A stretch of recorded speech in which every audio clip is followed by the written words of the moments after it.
Hello, everyone, and welcome here to the Elks Week, the Extra Life Charity Weekend Stream Extravaganza. I got it wrong already. I already broke it. Sorry, Luna. All right, take I two. broke it. We gotta start over. Anyways, this is a wonderful charity stream for Extra Life, taking care of kids in the best way possible. And we've already reached our goals, but that's amazing. That doesn't mean we're gonna stop now. We're going to continue trying to support people as best we can. We are here today with, this lovely crew to play When the Sky Fell. It's an Aether and Steamworks one-shot that I created a while ago. And we have some specialty donation options down here. If you want to take a look at those, when you donate, you can add to the chaos of the events here. Each one of these individuals are lovely and wonderful people. I'm going to let them talk about themselves a little bit before we go into today's game. And, thank you for being here. And thank you for hanging out and for making a difference in people's lives. We're going to start off today first at random, because we love random where I come from. Rolling for chaos. We're going to go ahead and see who starts first. That's actually going to be Sir Heckalot. Heck, you're up first. Who are you, and who are you playing? Hey everybody, I'm Sir Heckalot. I'm glad to be here. I'm new to the channel and all of this, but this has been awesome so far. I am playing Coral, the Iguai kobold, who is a Lumineer and is just a curious little ball of sunshine that I cannot wait to play. We look forward to seeing what Coral gets up to in today's events. We'll go clockwise. Wolf, you're up next. Hey everybody, I am 2012 Wolfsblood or Wolfsblood 2012, depending on where you're gonna find me at. And today... Well, I don't know really how I'm gonna be following up behind Coral because, well, Coral is a ball of sun. Well, I think they're a ball of sunshine. I've never actually seen the sun. I'll be playing Pumpkin though. And with Pumpkin, I'm an automaton, you know, nobody really cares. I keep the pipes clean, and I keep everything going so that the the people can have their water, but nobody cares. Oh, I love it. Looking forward to seeing more of what Pumpkin decides to do in this game. And next up, we have Korran with Losing. Hey everybody, I'm Korran, or Apache1222 on Twitch here. I am one of the moderators for Luna's lovely channel. I'm usually the one feeding her all your guys' questions, when we do Tales. But tonight, or this afternoon, I'm playing Luzin, who is a Wormheart. I am apparently slowly transforming into a aquatic creature of sorts, similar to a werewolf, but not a wolf. Yeah. And I just got to make sure I don't get too sad, because if I do, I'm going to change, and it's going to be probably not good and permanent. So we're going to try to avoid that, hopefully. But I'm looking forward to this. Okay, and from there we'll move over to Shannon and Luca. Yeah, that's me, Shannon, and I'm playing Luca, and this is my trusty dog Scout. Luca is a tinker who works, I think, on miscellaneous thingies where we work, and she is an optimist and always trying to fight for what's right. Ah, Luca and Scout. So this is Aether and Steamworks. This is a D20 system that's not too unfamiliar for those of you that know basically every other way that D20 systems work, but it does have a few interesting quirks about it, so we'll get into those as we play. And thank you all for being here with us, and thank you all for playing, to all of you that are playing. We shall move into this game. So we have a scene of the city that we are within. This is a place called Albion. It is a massive and huge city that contains way too many people crowded into way too small of a space. And since they didn't have enough room to grow outwards, they grew upwards. And of course, the higher up you got, the more clean air and water and the view of the sun and the sky and the ability to travel became something that you were able to do more often. So the rich sit on top of the poor, like they do in pretty much any society or universe, unfortunately. But that's not where all of these people are. Unfortunately, they're down below the stack, and we see the grimy and way too claustrophobic streets of a place that has a bright neon sign kind of flashing, "Welcome to Megara." Within here, we see old corroded pipes overhead attached to the side of buildings. We see steam vents that for some reason just gout at random times, causing blasts of fetid air to kind of flow down from the upper city down to the bottom where it's vented underneath. And we see multiple plants that happen to clean up the water and to make sure things up above are doing well, and energy sources and heat sources and electricity and that kind of thing that all kind of flows from this lower city upwards. Now, the cobbled and cracked streets on them, we just see basically some downtrodden individuals trying to do what they can best. We move through alleyways that are filled with people that are peddling wares, that are sometimes robbing other individuals, that are calling and saying, "Come into our casinos, come into our places of entertainment," we'll put it, and spend some time there and spend some money there. Get all your silver ready. We're ready to go. So, we are going to start, let's see who's going to have the first scene to begin. We're going to go this time with Pumpkin. So the day begins like many others for you, Pumpkin. You're inside of your charging station.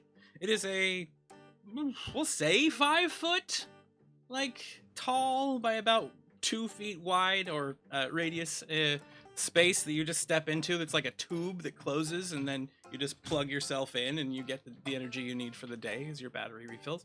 Of course, it's been sitting there on 100% for a while, but what do we see you doing? What does the inside of your home look like?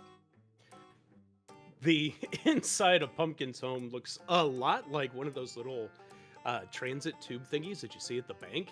So it's pretty barren because no one has ever bothered to pay Pumpkin for their work. No one has ever bothered to, compensate them for anything that they've ever done. And so on the inside, there are some scratches. And as you look around into the walls, you can see where Pumpkin's tried to scratch like landscapes, and there's an attempt at a flower, which looks absolutely nothing like a flower, but they will tell you that it is a flower. They've tried to put a sun up into the top of one of the wall panels, but because they've never seen the sun before, they're not quite sure what that actually looks like. And so they've tried to make this little tuba home, but not really. What does your interpretation of the sun look like? The sun looks more like a blob. So might I make a recommendation? Because you've heard it's the biggest source of light outside of the city. Mm-hmm. Would you maybe have interpreted it as a big light bulb? It's just this huge, so just because of their past, it's more like when a pipe finally comes free and that jello mold kind of thing splats out onto the floor, and because that seems to brighten everybody's day, that's what Pumpkin has interpreted the sun to be. They definitely get moving at that point, for sure. That could be interpreted as a brightened day, sure. The sun is philosophically bright. All right, so excellent. We see you there, and of course, at this point in time, you hear the whistles of first warning, meaning that your station here at the plant is going to start work within the next hour. This is station 396, the water processing plant for a good section of the upper city above you. And it's very, very important that you keep everything as fresh and clean and crystal as possible, meaning that everyone here is quite often coated in chemicals and probably things that are poor for their own health and driven to do it to the point of exhaustion daily. But some do it with a smile on their face. So as that whistle goes off and your door just kunk pops open, and you see individuals like other automatons moving about at this station. Now, the station itself is built into the side of a massive pillar, so people have to take many flights of stairs that kind of crisscross back and forth to get up here, where it's attached at the base of a huge support structure that holds up some of the plates above the city. So you're many, many feet off the ground, probably something like 15 stories up. You're pretty high up there. And as you walk across these narrow catwalks and whatnot and see some of the large ramshackle buildings that are placed here, some of them obviously had some engineering involved, some of them did not. What does Pumpkin do upon stepping out of the tube? All right. Well, here we go again. You know, maybe Coral will be around today. Maybe, but probably not. This is just gonna be another crappy day, isn't it? You see one of the automatons standing next to you go, This is just another day. I am glad to be working all the time, optimally, of course. Frank, you know, your positivity is just totally, it wrecks my day. Can you please tone it down a little bit? Move aside, designation 165, you are in my way. I am in my lane, Frank. You're gonna be back there. I'm not moving any faster, because this is as fast as Bob is moving in front of me, too. I keep trying to tell you that every morning. We have the same conversation every morning. Just Move knock it off. aside, you are in my way. you start hearing a whole bunch of these as something seems to have slowed down the train of automatons in front. Move aside, you are. Move aside, you are in my. And then you look up to the front to see what's going on. You see that there's a couple of pipes that have fallen in the way of the path, and all the automatons are stuck, trying to march through it, and they can't move. Oh, wow. Yep, just move the pipes. Move the pipe. I know it's not part of your regular duty. Just move the pipe out of the way. Just throw it The off. one directly in front of you turns back and goes, You have no designation that provides authorization for these commands. All of a sudden, you just see a little trickle of oil come out of Pumpkin's chest area and kind of splatter onto the floor. Look, you're kidding. My juice is boiling right now. Move the... just out of the way. Pumpkin starts like physically moving people aside. Yes, This Pumpkin's just going to charge forward as best as possible The to try scrape- to get to the blockage. the scrape of metal on metal. We just see like a huge batch of these automatons kind of moving forward, and some of them just sparks fly up. You see like a flange just into the sky, and then suddenly Pumpkin shoves his way to the front, where you're now standing before these pipes. There are 3 aluminum pipes that have fallen over and that probably need to be reattached, and they weigh about a combined total of 5 pounds.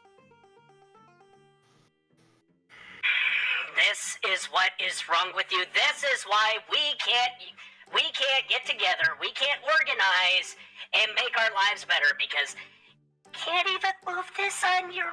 I Move don't even know why aside, I'm you are trying. standing in my way. Pumpkin at that point is just going to turn around, look at the automaton that is immediately behind them and saying that. Do you work on the bottom floor? I do not work on the bottom floor. You do now. And Pumpkin's going to reach out and pitch him off the side. Move us. Oh. There's a crash noise down below as the scene changes, and we go to our next individual. Okay, let's see who goes next. In this case, it is going to be Luca. Luca, you're up. So we find you inside of your home. At this point, day begins like many others. There's breakfast, a mad dash to make sure you're ready and you haven't forgotten anything necessary to do your job, and then morning meat and planning at the plant. That's the next step. So we see you getting up, and your parents are standing outside in the kitchen, and you see that they've made you a nice faux eggs and toast. As you step out there, you have your little dog like rushes over as you're awake and starts trying to lick at your face over and over again. The breath, of course, a little bit fetid. You haven't been able to get that dentistry appointment for him, so. And Mom, standing there, goes, Luca dear, glad to see you're up and about for another day. Make sure you get a good breakfast in you. You want to keep your energy up, darling. He, like, comes over and starts messing with your clothes and your hair. Oh, Mom, thanks. I thought we were outer clan dwarfs. What happened to your accent, Mom? I never had one. I've lived here weird. forever. Strange. I forgot the You're accent. an I'm anchor sorry. person. You're an anchor person back on the outer clan. They have that regional generic dialect. And your dad goes, "Oh, stop giving your mother a bad time. She's trying to fit in." All right, I've got everything I need. Scouts is fine, and we're gonna go and we're gonna work and we're gonna make it the best day ever, aren't we, Scout? We see that those of you eating at the moment, Scout kind of jumps up on the table and tries to get a hold of your breakfast. Do you stop it? Do I stop it? Do you stop, If Scout? I'm done, we're fine. It can have my random protein strand egg things. All right. So jumps up, starts consuming that. I do need to check in. Am I fuzzy for anybody right now? Yeah. Anybody else? Yeah, it's been going kind of on and off. That's unfortunate. Yep. On and off. I think we need to make our. Would you go make sure our children are not stealing all of our bandwidth? That would be me, probably. That would be right? you. Yes, Rush- you're the only other person in that. Sorry, everyone. We will be doing that and continuing. So, Coral, we come to you. You're inside of your small house. Modest, of course, but something that your family has been proud of for a while. They do happen to take care of you quite a bit. Champ and Glee are your mother and, your father and mother, respectively. Champ's a local prize fighter in the arenas of Megara, always coming home with a bruise on his face and a smirk. He lives for the excitement of a good fight, but struggles as emotionally available father. So as you get up, he just looks over and goes, "Morning."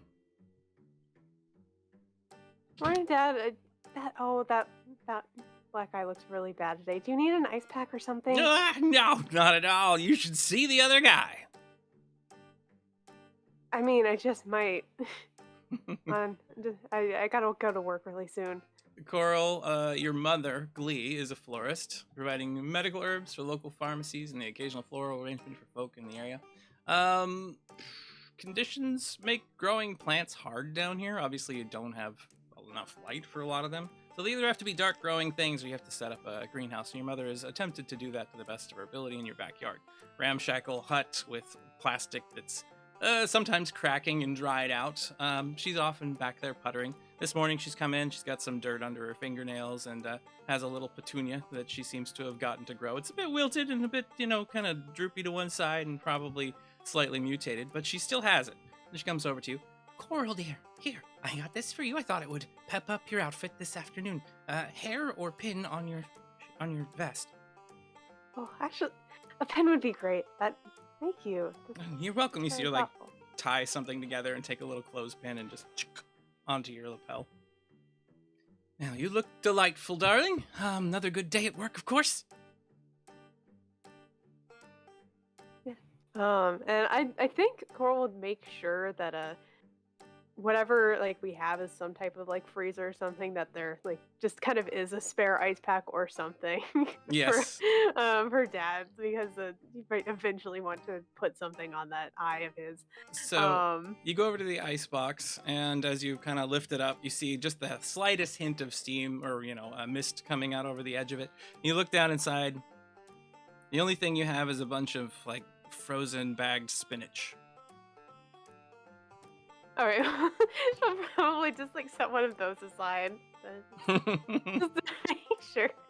I'm no stranger to the frozen pea method. Yep. It is fine. Yeah. He will bid her parents farewell. Wait and just well, I'm off to work. Have a good day, both of you. You see, your dad with the pack on his face. Your mom's forcing him to keep it there as he keeps trying to take it off. "I'm not a wimp. I'm not. I don't need that. You all. You take care. And he just grumpily settles into being tended to. And then you step outside.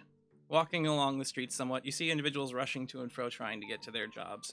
A few individuals obviously heading towards processing plant 396, same as you. And just a few steps out the door, as you pass beyond the nearest corner, you can see Luca standing there and like waiting. Scout is still chewing on something that is more like leather than it was like protein, whatever. And you can see Coral step around the corner. She's got a nice little flower pinned to her lapel. Oh, good morning, Carl. Oh, sorry, Scout.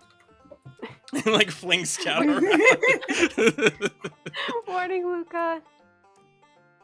Are you ready for the day? Oh, you look nice. What a cute little pen you've got there. Is that from your mum? Mm-hmm. She's so sweet.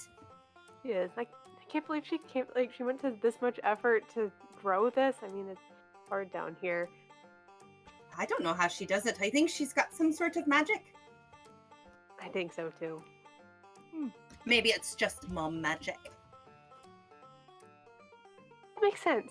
The two of you walk side by side down the street, carrying your lunch boxes and your tools, and head towards the long stairwell that leads up further into the city. You can see people kind of lining up for it because it's a narrow stairwell as well. And as you start taking your first steps, you both kind of wonder what Addie's gonna say today. Addie's your foreman, and she always has some way to try to describe what's going to happen for the afternoon. You know that there's supposed to be some sort of inspection done soon by the nobility that owns this sector. So, you know, it's a pretty big day, or at least it will be pretty big soon. So what do you say as you're starting to step up the stairs? I just hope we don't disappoint anyone, and everything we've done is gonna be enough, right? I mean, we follow all of the safety measures, and everything looks really clean. And do you think like the flower pen might make me like not look uniform, or like do you think it's fine? Oh, I'm sure it's fine. Nobody can be mad at a flower, can they? I hope not. I'll just keep an eye out and be careful. Yeah, I think you're fine. You look fantastic, and I notice you waxed your shell. I can tell it's twice as shiny as normal. Yeah, well, thanks for noticing. It takes a really long time. I bet. I'm glad I don't that you even know notice. how you reach back there. I don't. I'm surprisingly flexible. Oh. So we see the two of you heading up the stairwell having this conversation, and we will now switch over to see Luzin. Luzin, you happen to be wandering the streets with your hands in your pockets and your hood over your head, kind of keeping your shoulders down. Recently, you have been, let's say, trying to make sure that some of the less fortunate in the city don't end up losing what hard earnings that they have, as some of those that are trying to take shortcuts often will just steal and rob and harm other people in this city that's already full of the downtrodden. Individuals that do not deserve that kind of behavior. So what does it look like with you as you walk? Kind of looking around and just he's kind of in his own head at the moment going, oh, lovely, another day. You hear the Why do I even whistles. bother some days? You hear the whistles of many different stations around Megara that are starting to come to life. Some of the establishments nearby, we have proprietors standing outside turning signs from closed to open. You're hungry. Rummage around in my pockets trying to see how much coin I've got on me. Very little. Wonder if I could get something to eat. You do have a group of the disenfranchised that you sometimes hang out with if necessary. Old Greg happens to be a friend of yours. They were, homeless individuals that sit in the alleyways. You could stop by them, or you could go to some of the proprietors, maybe that you've helped out on occasion. Maybe they'd be willing to part with some of their leftovers from the previous day. He thinks to himself, but ask that one store owner. I helped her the other day. Maybe she's got some leftovers I can bring to Greg in the alley. Yeah, that. So you go to this little dumpling place that you happen to have stopped some people from robbing the other day. I mean, it left you with a couple of cuts and scrapes, but nothing that didn't heal pretty fast for you. And as you walk up to the front of it, you see Meg there, the proprietor, kind of just preparing, moving some shelving around, putting some goods out on the front. And she doesn't see you at the moment. Hey, Meg. How's it going? Oh, Luzen. Nice to see you this morning. You taking care of yourself? Yeah, I am. How about you? Are you feeling better after what happened the other day? Thank you so very much for stepping in there. You can't keep putting yourself at risk like this, though. You happen to have But- more scars than you have skin. It's fine. It's fine. Trust me. I don't mind helping you. I just hate it when people take advantage of other people like that. It's just, I gotta calm down. But Yes. Well, I was wondering, do you happen to have, I mean, I don't have a lot of coin on me, but do you happen to have like any leftovers from the other night? I don't have many goods I can part with, but I did make a lentil soup last night that I have some with. Would you like that? Oh, soup would be great. How much do I owe you? No. I can't. And you see her like just come Are over. you, are you sure? Yes. I mean, yes, I've got some, but oh, okay. No. For what you have done, you just stay. You be comfortable. Here, take a seat. She like moves over to one of the chairs that are seated right outside of her establishment around a rickety Just old round sit table. down and just kind of. Wondering. We don't normally stream on a Sunday in the morning. I bet you. So we have a big church Yeah. that is our neighbor that is upline from our internet, and they're probably using it all for their. We are Worship. literally at the end of the line for our network. So there's not a lot of things we can do if it starts being stolen like that. We apologize. I do want to say thank you very much for the generous donations. We actually have gotten like $150 already. So Oh my gosh! if you can check on those, Korran, and see how Yep. those were made. We have well, $5 came in sometime overnight between the last stream and this one from Valia Ling. We had a $25 donation come in from Mara. Thank you, Mara. And then Adam Dirty was $100. Ooh, nice. Thank you, Adam. Thank you so much.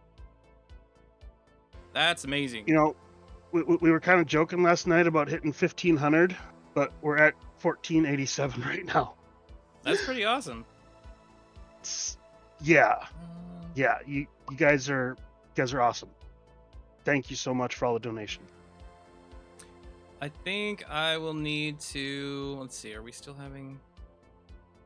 I think we're back. It's okay. We're having some Yeah, we drop look good. frames, but okay. I'm gonna Yeah, keep an we eye do. on that. If we need to, I can reset and try to do a couple of things at home that might fix this in the future. But hopefully, we don't continue to have the same problems. I am getting like 60% drop frames this very second, which sucks. Maybe we'll Yeah. get pity charity donations.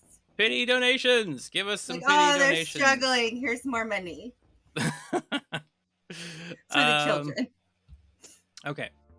Your stream is experiencing issues. I think we're going to reset the stream real quick. So I am going to do that, I think. Do we need to hold our breath or comes close our down. eyes or anything? Hold your breath and close your eyes. Hold on. Okay. And we got 50% drop frames, so everything we're doing is robotic right now for people out there that are viewing. But it is coming down, so we might be getting better already. Okay, there we go. We're just gonna charge forward and hope that this remedies itself over a small period of time. I know the church is out very soon, so. Okay, Tally-ho! thank you all. Let's see. Yeah, 42% drop frames, but reducing. The one thing I could do is change our stream settings to make them smaller. Go down to 720p or less if necessary, but hopefully it won't be. Where were we? Losing. So you're sitting at the table, and the old lady kind of moves away from you and goes inside the house, and then after a little while comes back out and gives you a bowl of soup. Relatively large one, happens to have a bit of a wax paper covering on the top of it. Here you go.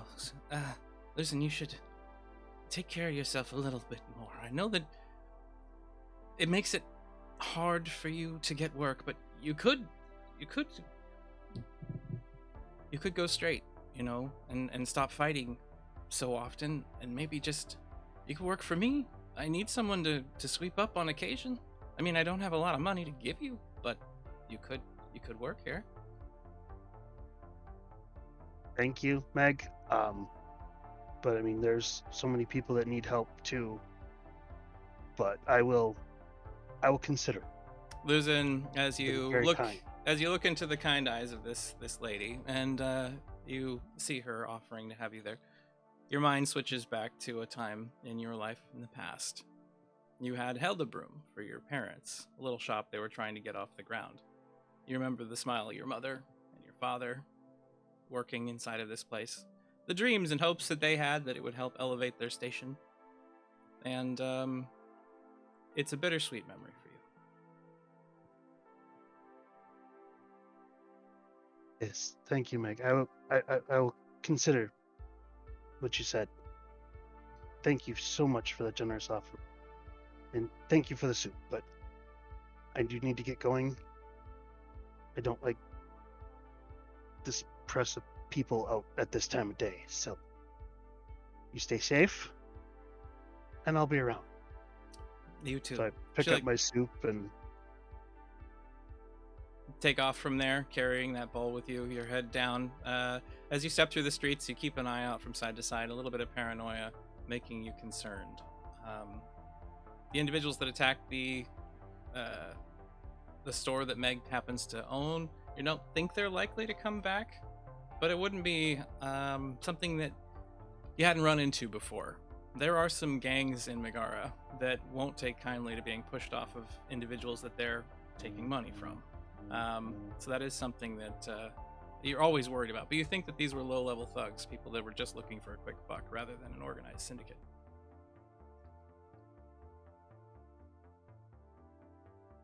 And then I'm gonna go find the alley where my friend Greg was. All right.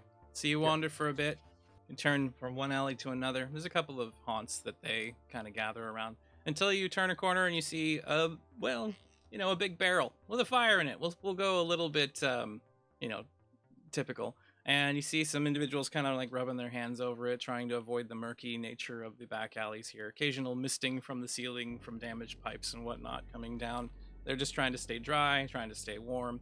And you see basically a back alley rat being cooked over these garbage flames. Probably not the best breakfast in the morning. You see Greg and Walter and Amelia all standing there around this place. And as you come like hunched over, hood up, walking through the alleyway, your leather jacket creaking, you see Greg turn and look over. Oh, it's Sarte. Oh, it's losing. It's losing, everybody. And you see him like, hey, losing. Hey, losing. Hey, Greg. Hey, guys. I look at the grill. What are you cooking? I'm not sure. We just found it and decided that it was meat. And you can't, look a gift meat in the mouth or something. Greg, no. And I pull out the big bowl of soup that I got from Meg. I said, I got breakfast here, guys. Oh, and you see one come over and go, is that actual soup? Yes. Is that clean water? It's from Meg's place around, back over by the one processing plant. Amelia goes, I helped her out a couple days ago. Oh, you didn't steal it. No, I didn't. And Greg goes, Losing would never steal it. The boy is straight. He's somebody that knows what it is to lose things and make sure that people are taken care of. Ain't that right, Losing? There's a little kind of flash of something goes on in my eyes. Yeah, that's right. And so, guys, let's dig in. We see Losing sharing this bowl of lentil soup with everybody there. They kind of dig in. A little bit of laughs coming from there. A small glimmer of happiness and hope coming from these individuals who have been stuck in a bad position for a long time. And we switch back to the individuals at the plant. So you happen to make your way into the station. You can see individuals working to and fro already, or kind of getting ready for it, before there's the call from Addie. So Addie is this person. Let's go ahead and share the image here. Why not? Addie happens to be your foreman there. She's got her own little office, and is the boss directly beneath the LaRoque family. And this, she calls out, "Hey, everybody here! Gather up, time for morning discussion." Everybody kind of walks into their positions. And Gathering. in a large crew, we see Pumpkin off to the side. Addie seems to have called for everyone to gather up. The automatons seem to be ignoring her. But what do you do, Pumpkin? Pumpkin's going to join at the very back of the crowd and is doing their best to appear to be not an automaton. So you like So draw on a mustache and like a hat on your forehead. Yeah, pretty much. We're talking 3 raccoons and a trench coat here. There you go. You take some of the scaff and some of the plastic wrap and whatnot in the area and just kind of tuck it around yourself like it's a suit. Mm-hmm.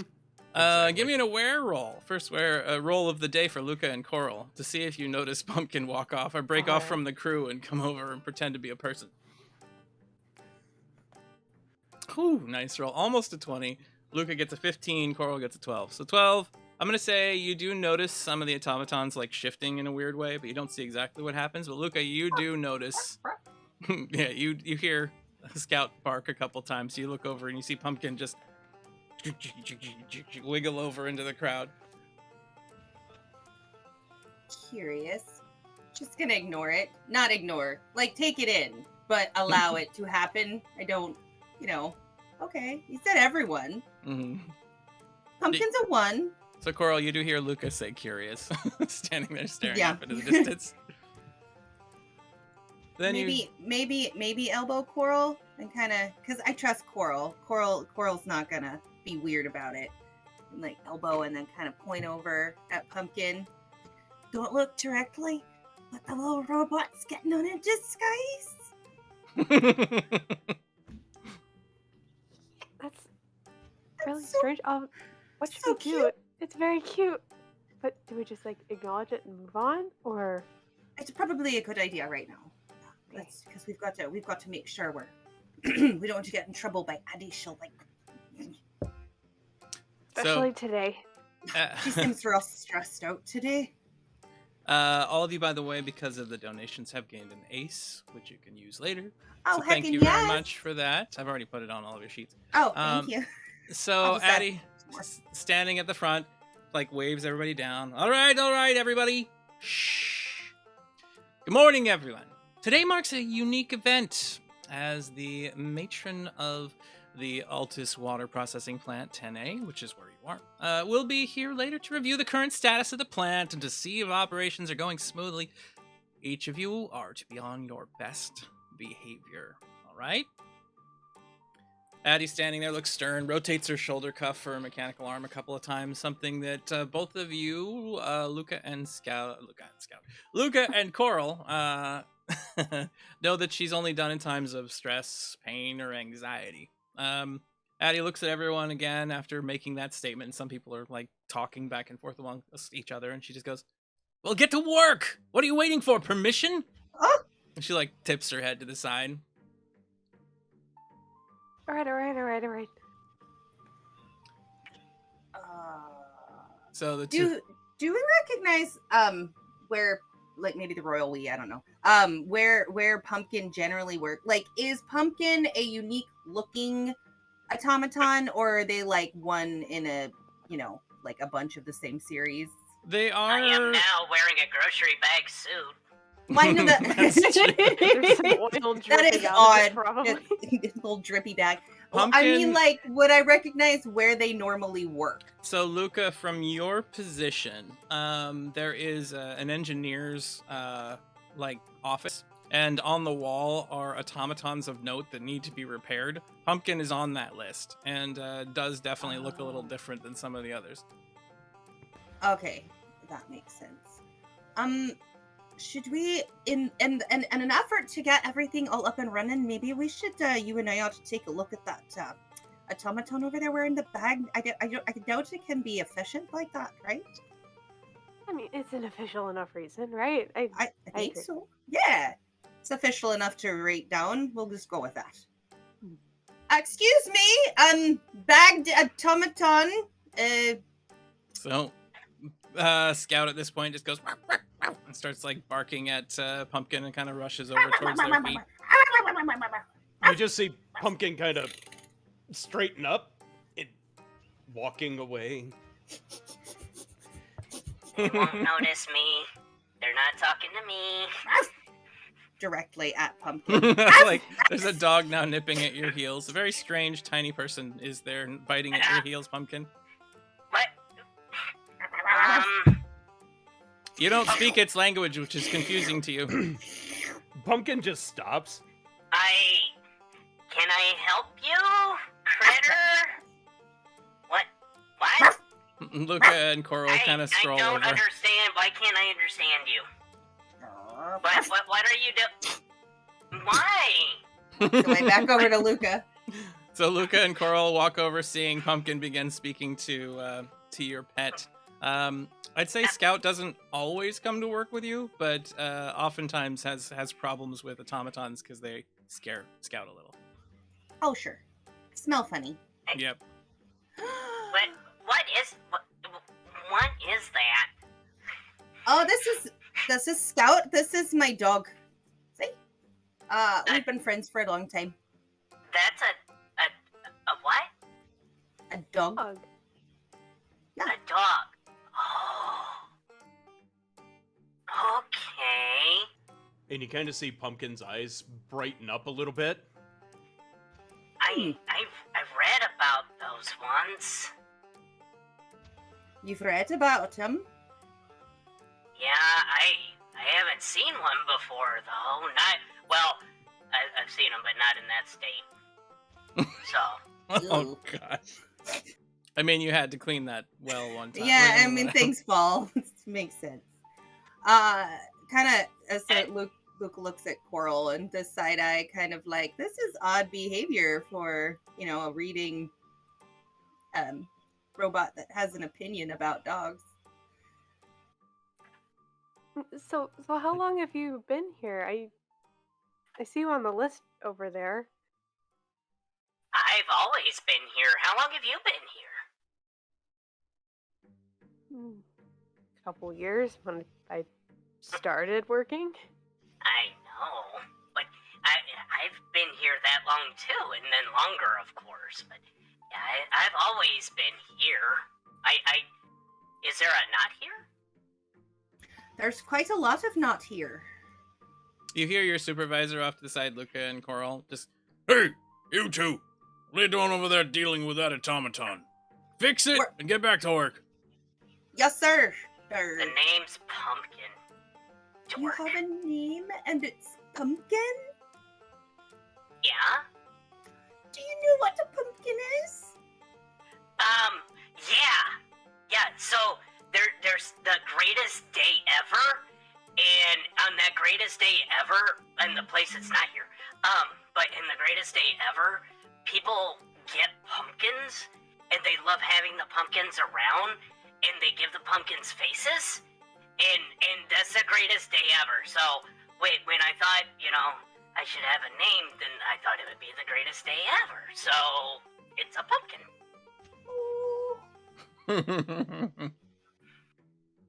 It's both like Coral and Lucas' hearts just melt. Coral's kind of looking around saying that, supervisors and stuff are noticing. It's like, okay, maybe we should get to one of the little tinkerer stations or something, so we can look like we're talking about work things. I don't know. Figure out what's going on. I've actually got a lot. There's a lot to get done today down in my section. Whoa! Where is your section? At the bottom of holding tank 6. Do you know do you know all the tanks? Yeah. Because I've got 6 today, but it's all the way down at the bottom. You mean the wet part? Well, we're trying to make it not wet.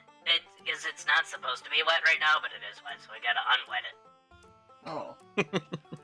Well, it seems like you're gonna need a little bit of extra tinkering, so maybe you should hang out with Carl and I, and we should take the bag off because it looks very adorable, but obvious. And you should come hang out with us because. But you're wearing the same thing, right? That's the same. Right, but you're a robot. Not to say, I know, I'm sorry, I didn't mean to offend you. I just mean it's odd to see, and I think Abby might today have an aneurysm if she sees anything strange. So, we want to just, oh no, you know what? How about this? I'll give you my scarf, my other scarf here, and we can take off the bag, and then we'll put the scarf on, okay? You're gonna give me a scarf? It looks better than the trash bag, I think. Coral, don't you think? Mm-hmm. Yeah. And Pumpkin the red just- goes really nice with the bronze of your metal. Pumpkin, as you're standing there looking at both of these individuals, your eyes alight on something wonderful, fantastic. You've never seen it before, and it is amazing. A flower on Coral's lapel.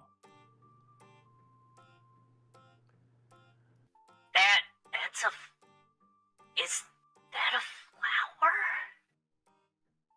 Yeah, isn't it cool? My mom made it for me, at least like the badge, and she grew it, and it's really difficult here. I can't even imagine like how much more difficult it is here. Oh, well, I didn't grow it. But Pumpkin reaches down, and you see them reach over by their charging port, and suddenly a little panel pops open. And they reach inside, and they pull out something that looks not like a flower, but it's more like scales on a stalk. But they hold it out to you, Coral. Well, here, that's a flower too. I managed to do this one down here, and oh, wait a minute. And they reach back in and pull out this rock, and it's glittery. This is a special they say it comes when they fall through the sky. The sky's the place without that. As they're pointing up at the ceiling. And hands it over. Thank you both. This is so nice. He gave you rain. Yeah. I love that. Coral will definitely like very carefully like stow it somewhere with like just the utmost respect.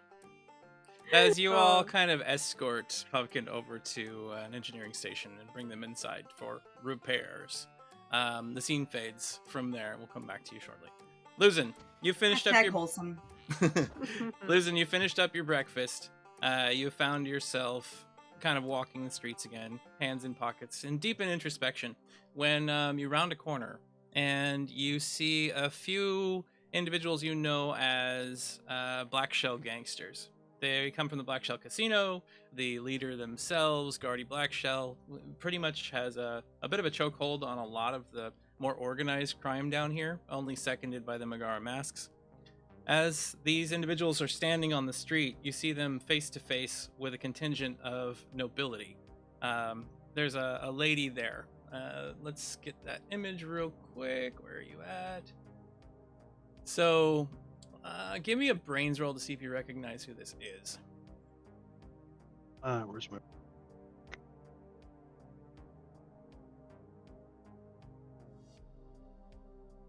Nat 20! Woo!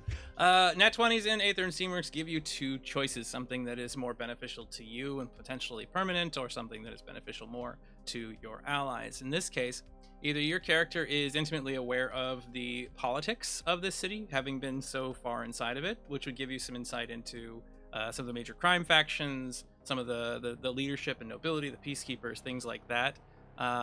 Or your character will get to use a flash of insight at a moment in the game that could give you an advantage that will allow all of your players in that scene to gain an ace. So your choice. Do you have a bunch of knowledge, or are you going to allow people to reroll when they need to?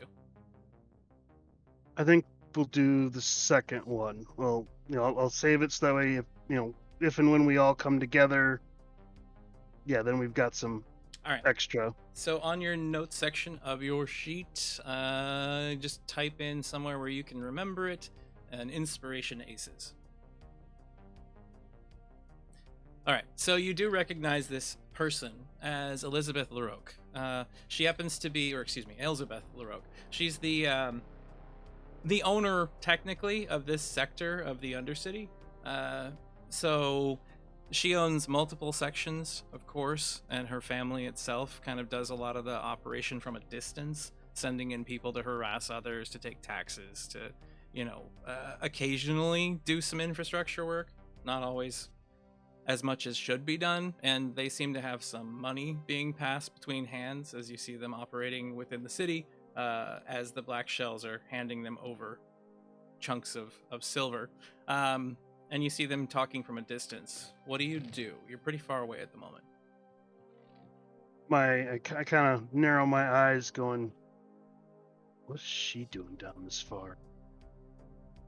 And I kind of want to try to slowly work my way kind of along, staying in the shadows as much as I can to kind of get a little bit closer to see if I can hear anything, but trying not to be Noticed. seen as I kind of pull my hood around me a little bit closer and, stay to the shadows and kind of sneak up on them. Give me an agile roll as you try to sneak forward, and we'll see how well you do at getting close. Whew, man, you're on fire at the moment. Losing with the 20. So you happen to sneak in relatively close. You get near the side. Let's say you stop off at like a newsreel. There's somebody out there crying, doing news crier stuff. Get your news here this afternoon, yada, yada, yada. So as you walk over around them, you grab a paper, you kind of twist like you're just reviewing it, and you're sitting within as close proximity as you can get. Unfortunately, they seem to be wrapping up their conversation. And you hear Elizabeth basically state, "Just stay out of the way when we need it, and you and yours will be fine. At the opportune moment, you will take everyone we have deemed worthy, and you will head out the east exit. Okay?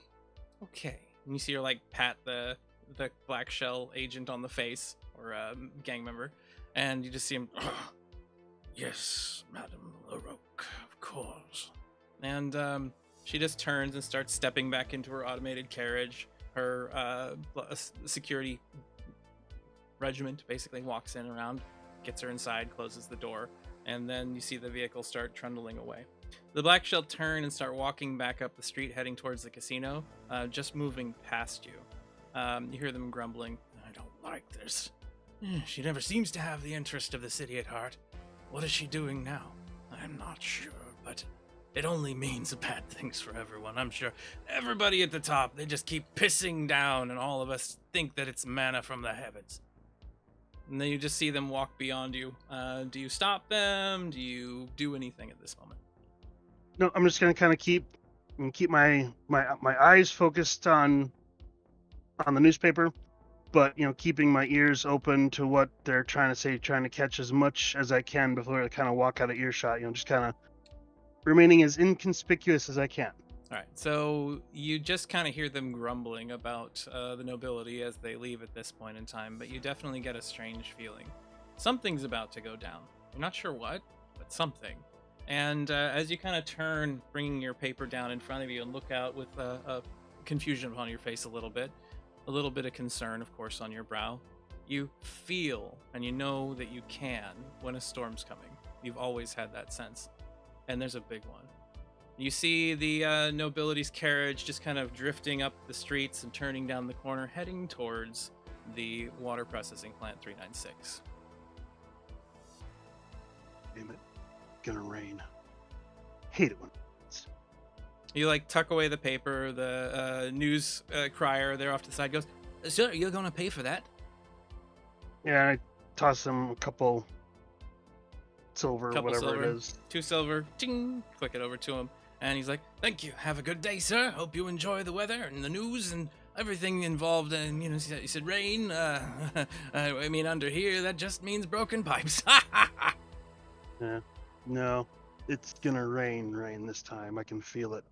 As you turn to take a couple of steps down the street, you see unwelcome faces. There are a couple of the alleyway gators, some individuals that you've driven away from some of these shops. You see a couple of faces that you know from them. And you see them like turn and glare at you, and then you see them start talking to each other. They begin reaching under their coats for weaponry and start advancing in your direction. Do you head off the main city, the streets, or what? I am gonna, considering what I can feel, I'm like, oh no, I'm gonna duck off into the nearest kind of side street and kind of try to lose them. All right, so You you know, amongst turn. the back alleys that I know. We see Luzin just kind of quickly turn a corner and go rushing down the side streets. From our position out in the street, we turn and we see the alleyway gators like grab weaponry, turn to each other. They shout a couple of statements. "He's not getting away." And you see them all go running off in that direction as well. And the scene fades. Ruh-roh. So we return to work. At this point in time, you have taken Pumpkin into the office. You've had a couple of conversations. Your supervisor came in, broke you both up from being there with Pumpkin, and kind of forced Pumpkin into their tank. So you kind of tumble. We see Pumpkin just tumbling down into this tank at the beginning of the scene as it starts, rolling to the bottom where a thick, viscous, soupy-like substance kind of splatters and makes your patina a little more green. Pumpkin, how do you react as you hit the bottom of the holding tank? Thanks for the motivation, boss. Just make sure that today you get that section clean and the drains pulled out so that this stuff drains out. We'll get Dan in here to just sweep up the goop later. Alright, I'll let him do it. Don't worry, it'll drain by the time I'm done. Someone's got to work on your communication actuator. Let me put that on the list. You see a clipboard come out of nowhere, and he just walks away while scribbling Somebody up should on it. talk. Get Well, you maybe it's signed up for an actuator, whatever. We I were don't think trying you're to work talking on out the your robots face. anyway. Luca and Coral, you have been told that there's a couple of malfunctioning pumps nearby. It's an inconvenience. It's slowing water flow rates as they go back up into the upper city without enough pressure. Obviously, it just kind of holds and nobody has water pressure above you. So we see the two of you kind of walking side by side and going to these pumps. You can see a whole lot of heat coming off of them, and they're stress straining. Something seems to be keeping them from functioning. What do the two of you do? I guess Well- we go ahead. I was like, oh, that looks really bad. That's probably the thing we should fix first. That's true. Probably good. We grab our toolkit and go over there. I don't know why, but Shannon in her mind has Augustus Gloop stuck in that. Augustus Gloop. I mean, who knows at this point? It could really be anything. There's Yeah, all who kinds knows, of right? strange stuff down there. That's true. We don't know, really. So, Luca, you move over to it and you see Scout kind of just go over next to this malfunctioning engine and then just lay down in the heat and just kind of start panting. And then, if you will, give me a brains roll so you can determine what's wrong with it, and then you and Coral can figure out how you're going to fix it. Both of us? Or one of Just us? you, because you're doing the engineer thing. Coral's an assistant primarily and mostly does pipe cleaning. Oh. With a 19. 19, you can definitely tell that the water outflow is blocked by something, for sure. You'll need to turn the engine off temporarily. Someone will have to climb inside and then take whatever's blocking it out. I guess then I would excuse me, tell Coral to shut it off, and I'm assuming that I would fit better than Coral, given Coral has a hard turtle shell. That is true, but that's up to She's you. a pipe cleaner. She is. I guess. I don't know.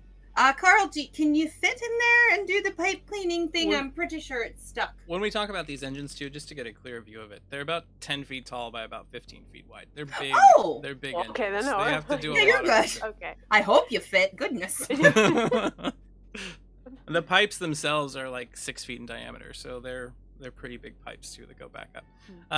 So Luca, you walk over to the device, to the machine, and help Coral disable it. It stops, and you can hear the sound of water. You're on a time limit because these pumps continue to draw and push up the water that is coming down. The water that's coming down doesn't stop when you turn the engine off. Just the water going up does. So since we work together, as soon as I'm about to turn off the engine, and we'll get Coral is going to be like in their spot, and we'll do the, okay, are you ready to break our record?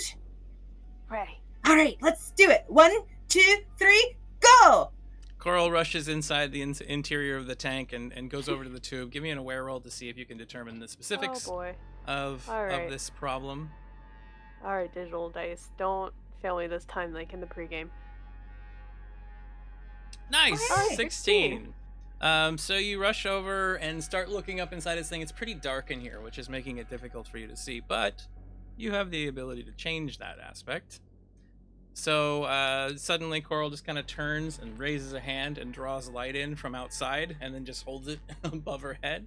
While looking up into this pipe, you can see that there is maybe fluff from the interior of a couch that is just wedged into the space and is now coated in kind of like grease and whatever it is that's stuck around the edges of this tube. So to get it out, you'll need to find some way to pull it down into here, and then you'll have to extricate it from the engine.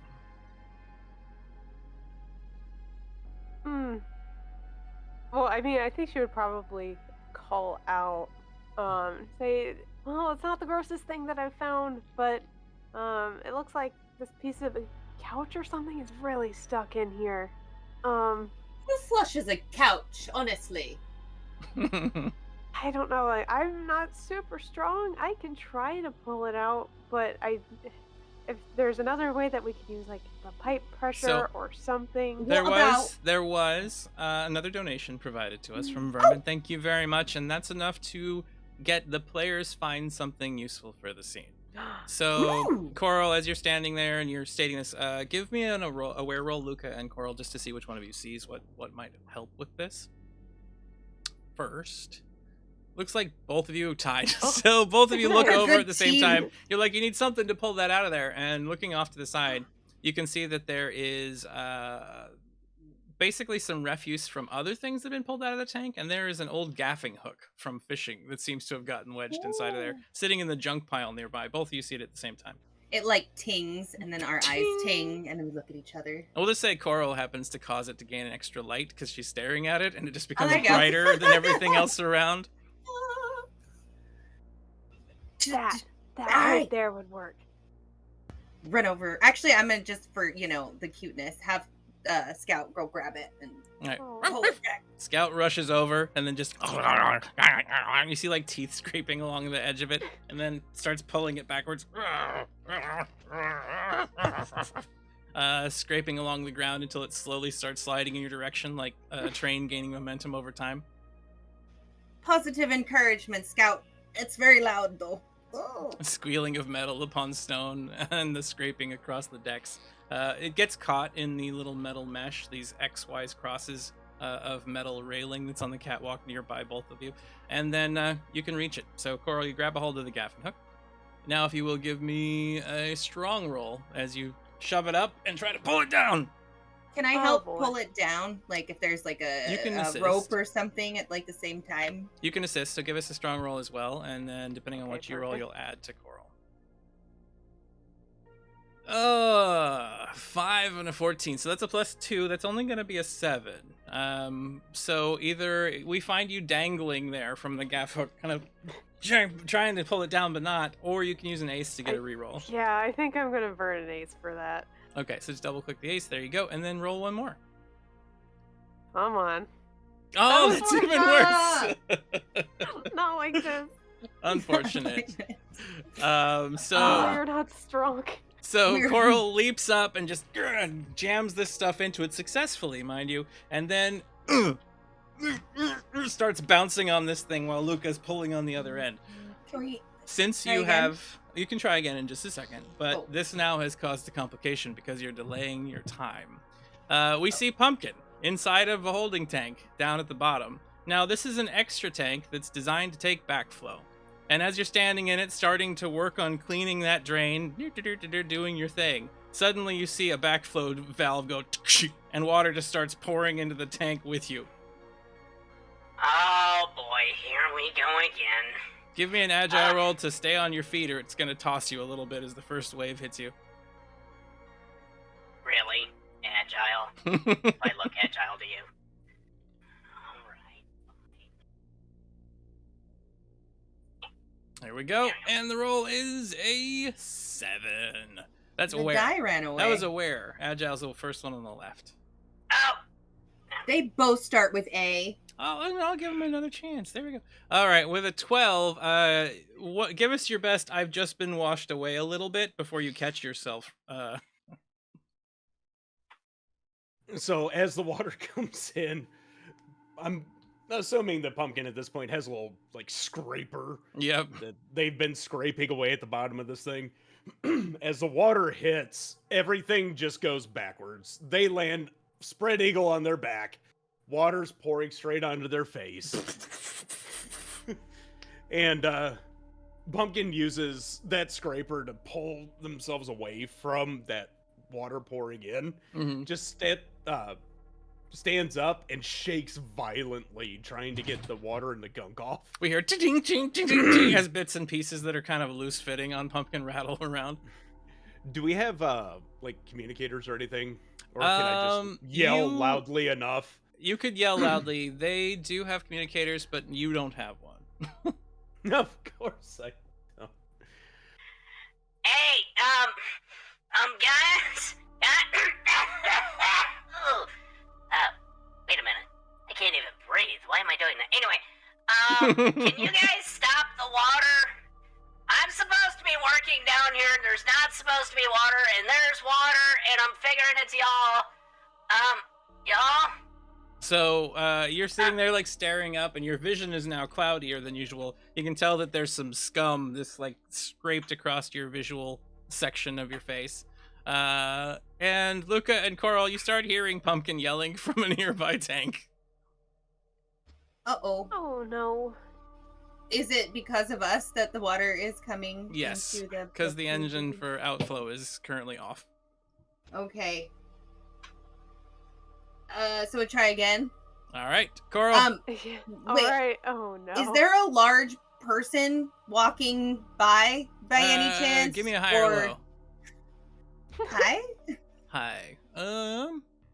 Yes, Aren is walking nearby. Aren Batar.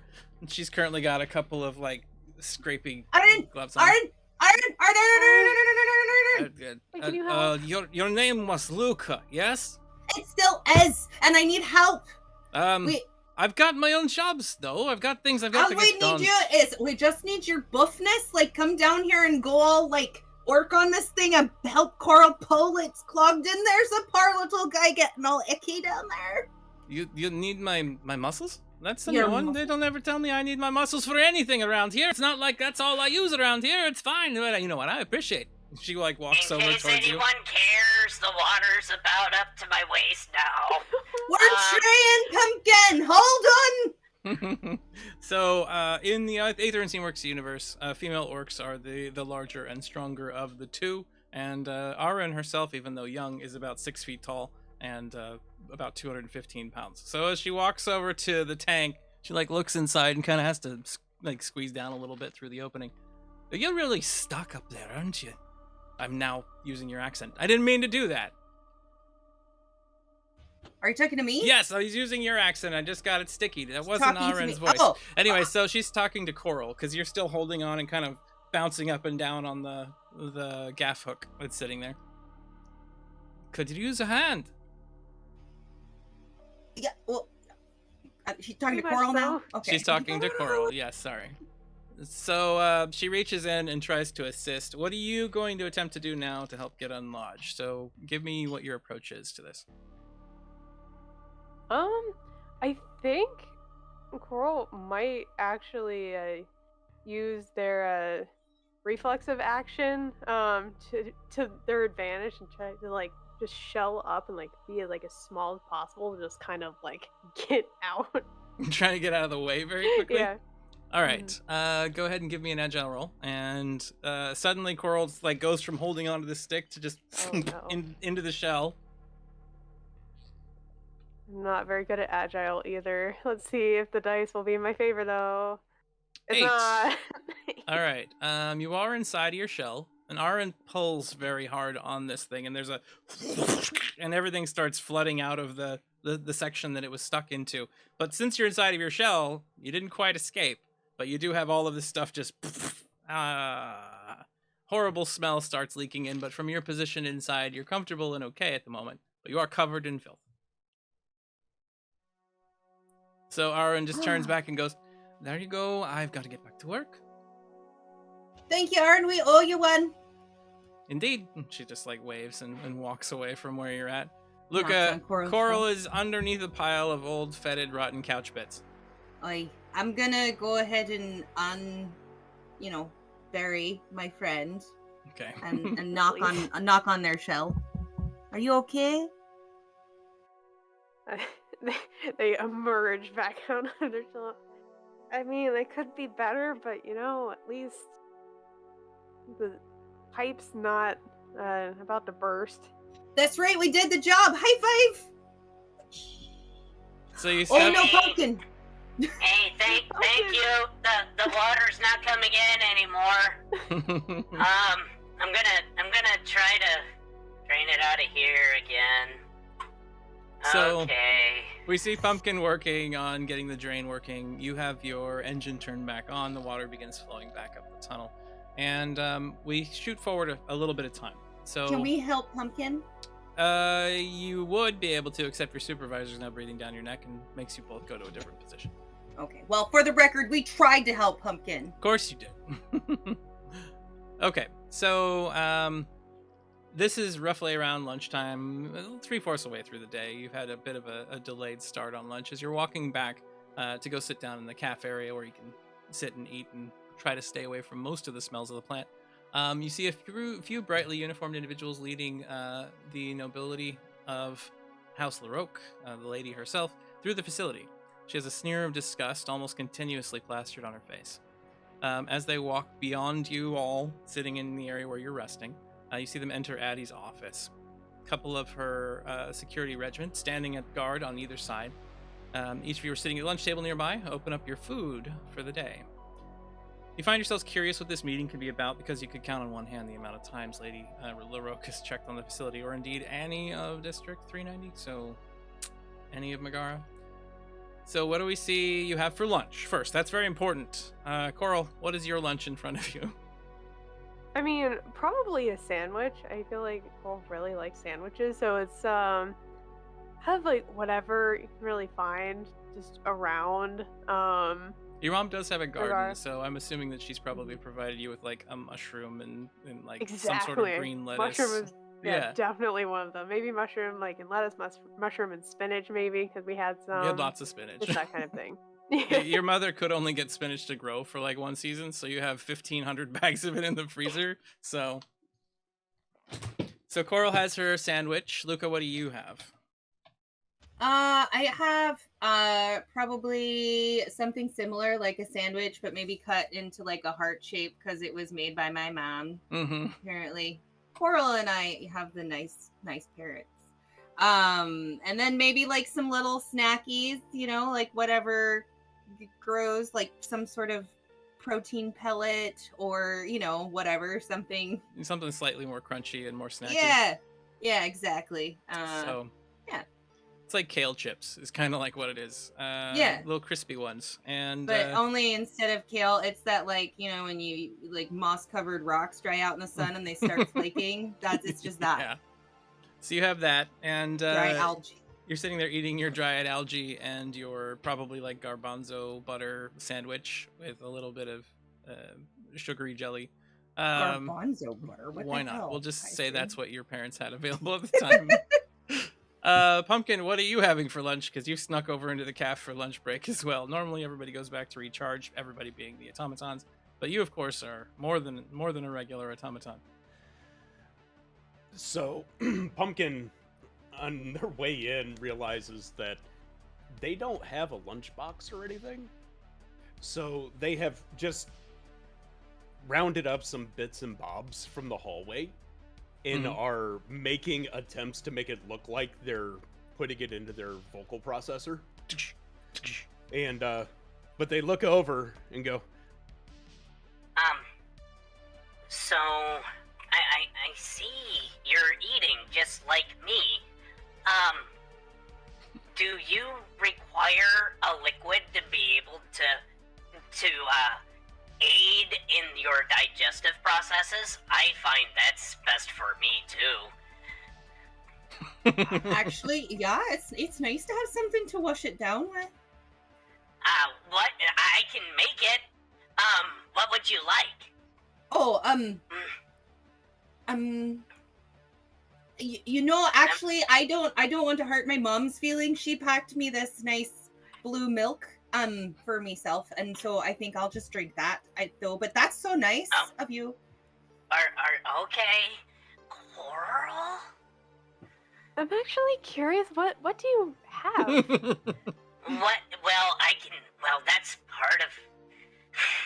It's kind of the thing. I can make whatever you want, and so you name it, and you see this panel open up on Pumpkin's chest, and there are several nozzles that are just there. And He's a mini bar. what does that one do? this one here? Your voice is gone. oh, this one here. And the next thing you know, a cup appears out of somewhere. And underneath the nozzle.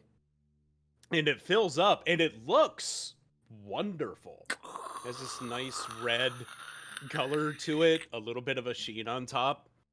And Pumpkin just hands it over. Here you go. Thank you. And yeah, Coral, try it. What is it? What did you try to make? So, they pointed at that nozzle.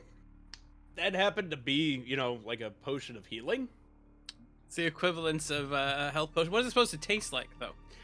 But the problem is that it tastes just like strawberries that have been coated in crude oil. So you get the smell of strawberries and something off at the same time as you bring it towards your lips.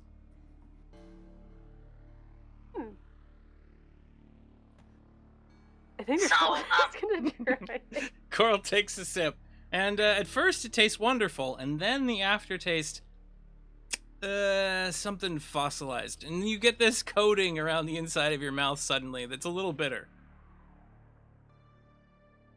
I think Do there's a you little like bit of it? there's a little bit of a face journey. I think it's like Coral, like oh, you know, it's like, well, It's yeah, okay. I like some. Yeah, it's pretty okay. We might have to work on maybe the carbonation filter or something like that. But Oh, general, yeah. pretty good experience. Oh, I'm so glad you like it. So as you have that conversation, you end up Really having this okay? drink and eating your lunch. You see House Laroque members like move away from the door as Elspeth steps out. She turns back, and you are all able to hear, "Oh, indeed, Eddie. Tell your mother." You know what? You've made me lose all of my Luca, Shannon. You've made me lose all of my ability to make voices. It's your fault. That seems like a very convenient It thing is. to It's so. say. I just. You know what? Anyway. Oh, and dear Addie, tell your mother hello from me. Hopefully she's doing well. Come along. She gestures to her entourage, and you see them start just moving past everyone, trying to keep a good distance away from them. Anybody who walks a little too close, or as the automatons come up, the security detail literally puts their hands on their weapons and their hands out, like, get away from us. As they pass beyond and start heading outside of the facility, you see Addie, like, standing there just kind of staring at him with a look on her face. She reaches down, grabs a cigarette, lights it, and then walks back into her office and closes the door.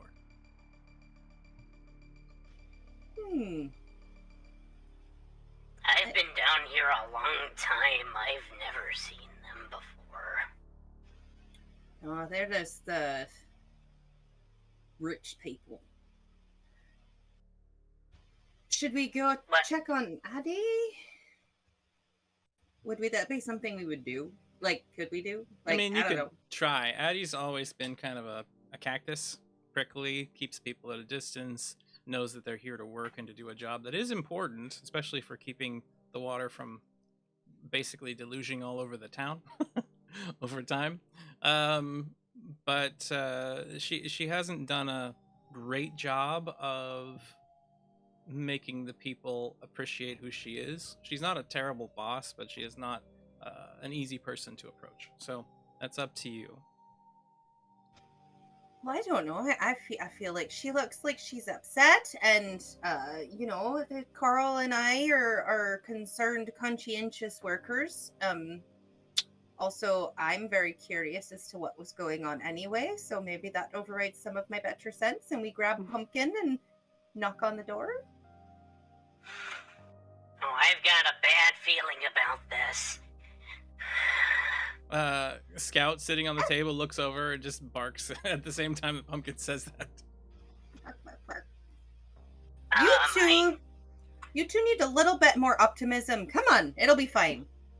So Luca marches over towards the door, holding Scout in hand, to Addie's office, with Coral's like behind and Pumpkin in the back. And as you step up to the door, you can hear Addie kind of just mumbling under her breath, and you can smell the smoke pretty consistent there. There's a crunch noise for a second. Something in the desk or inside the room is damaged. What do you do as you knock? Hello? Yoo-hoo. I did not request any visitors. Well, what do you want? We just thought maybe we'd check up on you. It looks like maybe you're having a tough day. Luca, was it? Yes. She's and still this saying is from Coral behind and the door. Pumpkin. Well, Luca, Coral, and Pumpkin, if you could politely fuck off and go back to work, I would appreciate it. Okay. Shut the I'm door. not physically capable of that. Do you just want me to go back to work? What is wrong with it? You know what? Better idea. Go fix that thing. Make sure it does its job the right way and stops acting all strange. My name's Pumpkin. See what I mean? That's some nonsense. You're 11983. You do not have a name, and you need to get back to your tank. This thing, you're just allowing it to walk around, and what? If this happened with every single one of them, this entire facility would fall apart, and you know it, Luca. So I am this close to docking your pay today. And Coral, I don't even know where you work, but I'm assuming it has nothing to do with the automatons. It says a Pumpkin. It's easier to say than 11983. That's all. It's just trying to be efficient. It's less syllables. Did you reprogram it? No, what? No, I did. No, actually, I didn't at all. I'm trying. More than 11983. My name is Pumpkin. Fix it, or I will. And you see her like slam the door in your face, and you hear just insubordination. I can't believe that this time. From behind the door, she like walks around. How do you react, everybody? I'm just gonna point at Pumpkin and its little face. You're Don't let her tell you otherwise. You're pumpkin. You're not 19983 or whatever that stupid designation is. I always thought designations were stupid anyway. I mean, it's just like how do you difference between the numbers? Luke is grumpy because that was mean. It was. It was. You know that Addie's been a little bit rough at times, but that was straight out rude. Yeah, we've got your back, Pumpkin. A little bit of oil leaks out again from Pumpkin's center chest area. Well, thank you. You're actually you're the first people that thinks me people. So the rest of the day passes relatively normally. You move around with Pumpkin assisting in some of the jobs that your supervisor seems to just not care after a while that you have an automaton following you around. As long as you're getting your job done, they just whatever. So as the last bell rings and you start walking home for the day, you're feeling yourselves a bit concerned about that meeting. Addie was definitely upset. The House LaRoque showing up randomly was strange. Pumpkin, you are obviously back in the line of automatons going back to their charging ports. So what are your final thoughts before you go home for the day? We'll start off with each one of you here in the circle before we go to Luzin. Luca, what are your thoughts as you're walking down the Forgot that stairs? was me. one shots. Going back. It was not a great day, but we did make a great friend. I'm excited for Pumpkin, and then I gotta go home worried. I don't know, worried about everything, but not at the same time. It'll be fine. We'll handle whatever, and we made a new friend, so it was a good day. I'm not gonna stress about anything. Okay. So you start heading down the stairwell, and Coral, what are your thoughts? I mean, pretty similar. Of just, taking in first of all, they're really gonna have to go home and just wash everything off. Yeah. From working with the pipe earlier. But I'm really happy that they made a new friend here. They mostly keep to themselves except for a very select few people at this plant. So it was good to make another friendly face. Just as an automaton.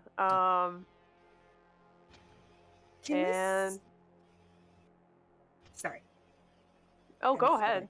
I was gonna ask if there was a way Coral or I could sneak Pumpkin out of the plant so they could come home with us. As you walk beyond security, there's no way you're gonna hide an automaton the Okay. size of All Pumpkin. right. So we couldn't put, say, an automaton the size of Pumpkin inside Coral's shell. Well, not with Coral also in that show.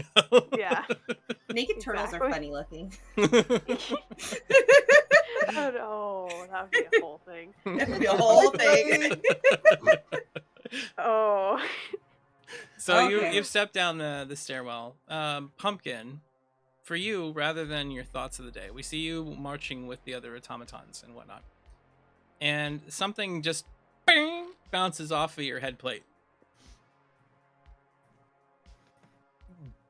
Gonna look around and try to find out what just hit my head. Give me an aware roll. Oh, you're right.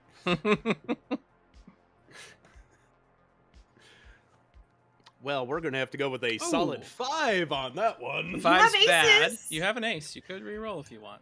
I am gonna hit an ace. Okay. Yep, we're gonna do an ace. Please. All right. No, this That's is exactly definitely a the 5. same. So this Yeah. is what's gonna happen. You will get some information, but you'll be interrupted before you can research it more. So as you're standing there, you kind of stop in line, and the automatons behind you just Move aside, you are blocking my way. starts echoing down the line again. As you look up, something had hit you, and based on the angle it hit you from, it seems to be coming from the support structure nearby. You look up in that direction, and you see a small crack appear near one of the main lines that are going up the pillar towards the world above. You can just see it for a split second before a supervisor in the area just starts, "You there, get moving," and like comes over, smacks you upside the side of the arm. "Damn broken things." Well, it's broken. I'm not Yeah, broken. we can see you're broken. We can see he like grabs you roughly by the shoulders and shoves me. you forward in the line a little bit. And suddenly the rush and the throng of all of the automatons pushes Pumpkin, who's like shouting about this, until you find yourself inside of your tube, which closes and locks for the night so nobody can steal you. Oh man. Pumpkin just For now. fine. And Pumpkin starts drawing a real flower on the inside of their tube. All right, now we move to Luzin. Luzin, you had walked around the corner. You tried to hide as best you could. You switched from place to place, and eventually kept hearing the footsteps behind you, searching for you for a while. So while you're rushing around one corner, you step down on the cobblestone streets, and your shoes squelch into something like disturbingly wet. A large pile of mossy growth that seems to sink all the moisture that it's collected into the soles of your shoe, and you feel it curl all the way up and around your toes. Shaking your feet in frustration, you notice there are individuals now on either side of you inside of this small alleyway space. That's What do you guys want? So we'll give you a little map real quick, and we'll show you where you are. You happen to be this one here, in the middle of a little area. And where are our tokens here? I've got these here somewhere. One second, everybody.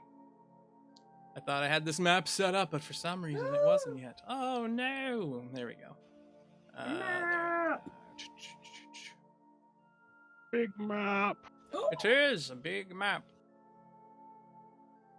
You have a There's few individuals Korran. on either side of you, and that's them. Okay, one more. So you see them coming from every direction kind of around you, and they happen to be holding weaponry. Some of them are, nail-covered bats, a sap, a couple of knives, and one moving forward goes, You've been pushing a little too hard on all of us out here, thinking you can just get away with it at all times there, eh, Fuzzy? You scaly bastard. You think you can keep pushing the alleyway gators out of this territory? You got something coming to you, and it happens to involve bleeding. The only body bleeding would be you guys. Leave me alone. Tough guy here. He thinks he can take on each and every one. It's 4-1, friend. And Oh, we'll see if you change your tune in a second. We want you to get out of this part of the city and never come back. That's it. Got it? no. You guys are bullies. Plain and simple. I don't like what you're doing. I hate bullies. Well, friend, if we can't see eye to eye, you're gonna see boot to eye as we drop you on the ground. You see him start marching forward a little bit. Get him, boys. And you see everybody start rushing in towards you. Give me an init roll. No! Where's my net? Hmm. Where is it? There it is. Big star on the left side. Oh, you're going slow. That's unfortunate for you. Oh. So you have a Giving split them a second chance. to react. You'll get one action before they all jump you. What do you wish to do with that action before they get in there? Is it? Can I use that to reach behind under my coat and grab onto my bat Yep. Just and kind of pull it out and get it ready? a big old bat covered in nails and rivets and metal strapped and cladding around the outside of it. This thing made for combat. You have drawn it out. So the first one comes at you from behind. Actually, the first two do. They're trying to get a hold of your arm so that they can keep you defenseless. Give me a defense roll against each one. So two of them. Alright. That's just clicking on that right over Yeah, where just it double says click on the defense thing. Yeah. So the first one. Ooh, you're able to avoid somehow. We'll get to that in a second. You have two coming, so give me the second one as well. And that one, you are going to get grabbed. So you have one come rushing forward. You hear him coming from the side. You got the bat. You like bash him in the waist, and he staggers back while the other one gets a hold of your left arm. You have the bat in your right. He's got a hold of your left arm. With your 7 initial roll, unfortunately, like everybody goes before you. So the one with the knife moves forward and goes to stab it into your gut. Give me another defense roll, unless you have something else you wish to try. No, I'll do a defense roll. The opponent gets a 19 to strike you. So you are hit. So at this point, I will be rolling damage. He stabs you for 3 points of damage. So a blade sinks in, but it just grazes your side. If you just click on the health on the left side, it goes down by 1 every time you click. There you are. So he stabs you, and he goes, "Not too late, buddy. You can give up now." The other one comes in and swings his nail-laden bat at you. Give me one last defense roll.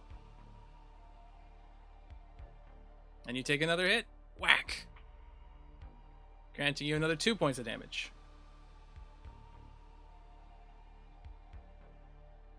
Okay. Your turn, Luzin. I just all right. So I've got my hand with my bat is free, right? Yeah, just that one is. The other arm is currently held. Okay. I want to attack the guy that's holding my arm. Okay, so you spin With and my swing bat. towards him that way. Yep. Give me your attack roll with the bat. Attack roll. I just click on the thing Double with click the one that has the right? little yellow little starburst on it.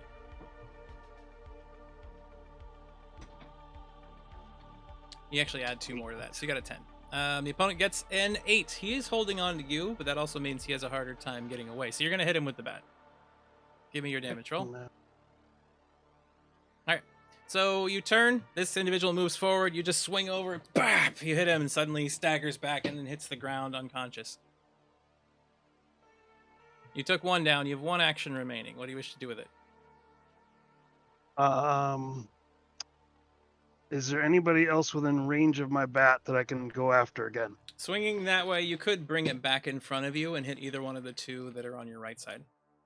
Okay, I'm gonna try that. I'm gonna now do go for a backhand and hit one of the 2 Okay. Go ahead on my and right side. give me your attack roll one more time. This one tries to jump out of the way. That is a critical failure. Oh, Maybe? yeah, ace. We're gonna ace All that right. one. Ace, Yeah. reroll. Nice. 19 heavy hit. You smash into the first guy. This is the one that had been talking before. So go ahead and give us damage. Another near full damage. Bam! You hit this guy upside the head so hard. You see like bits and pieces of his skull just injured seriously.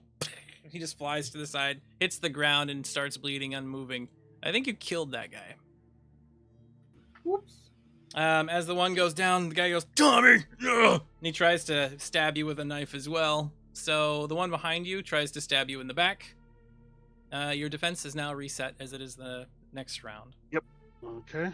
This one gets a 17 as they are bolstered by their friend's demise, and you are going to get stabbed. All right. Another 1 point of damage comes to you from that knife. Okay. The one on the ground is unconscious. The one in front of you moves forward a couple of steps and tries to knock you down. So he's trying to sweep your leg, basically. He's trying to hit you in the knee to knock you to the ground. Give me another defense roll. Ooh, he only gets a 6. So you Yay! easily just move your knee up and out of the way. It is now your turn. I'm going to obviously take a swing at him. Okay, give me your attack. Right. He gets a 4 to defend himself, and you hit. Go ahead and give me your damage roll. After taking down this guy, he's been knocked unconscious as well as he stumbles to the side. The one behind you just goes, "Screw this, man," and he just turns and starts running. You have 2 unconscious thugs and 1 dead one in the alley with you. As that clears up, what do you do? I look down at him. Told you I wasn't gonna run, and then skirt off to my right and kind of duck away and just. You start moving away, and you hear clapping coming to you. Just from someone that's standing off to the side. A masked figure happening to have two eyes that seem to glow azure in the darkness from where you're standing at. He looks over. Well done. I've heard a bit about you. Moving along these streets, killing a bunch of, or I guess knocking out. That's a way to make enemies, you know. You shouldn't do that, Luzin. You recognize his outfit and attire as someone who is part of the Masks. They're kind of an assassins group. They're a syndicate that operates in multiple places throughout the Aether Sphere, but have an outpost here. We've been keeping an eye on you for a while. We think that maybe we could use your assistances. There are individuals in this city that want nothing but pain for other people. We know you like to stamp out that pain. How would you like to work for the syndicate? You've been watching me Of course. as I kind of tighten the grip on my bat just a little bit. Our eyes are everywhere. Of course we've been watching you, and you've proven to be a capable fighter. They've watched, but they haven't helped. Okay, so you've been watching me, but yeah, I'm a fighter. I just don't like bullies. What about it? Look, And those guys are bullies. yeah, your altruism is all well and good, but we want those that are skilled on our side, and you happen to have some skills that those more interested would like to learn more about. We've seen it when you've become more than yourself. You understand? I kind of get this odd look in my eye, and I go, "What do you mean?" As my voice kind of deepens a little bit. I think you know exactly what I mean. We think you would make for an excellent enforcer for us. We need people like you. There is grand wealth in it. If you wish to continue your altruism, you could just sprinkle some of this silver amongst the individuals in the town that you wish to raise up. I kind of go to put my bat back underneath my coat and kind of, holster it, if you will. I'm listening. Excellent. I'm glad to hear that. My boss would like to ask you to remove a few individuals who have been causing problems to us. And to the city as a whole, of course. We want to make sure that they are, let's say, removed from this plane of existence. And that will be your initiation into the Masks. You achieve this, we put you on the payroll. So, you want me to go kill somebody? A couple somebodies, yes. Elliot Tussaud and Guardy Blackshell of the casino. They need to go. Though the black shells are just thugs and boots, and they're up to something too. Oh, yes, of course they are. Hand in hand with the nobility. You know, they don't seem to see eye to eye with the real seats of power here in the town. They need to be removed. That's all. Oh yeah, I saw them talking with that Elizabeth chick lady earlier. It's a shame. If they had decided to play ball, this wouldn't be happening now. Well, okay. Excellent. You can find Guardy and his lieutenants, usually in the morning, early morning, heading towards a residence at this address, and he sends you a piece of paper. Okay.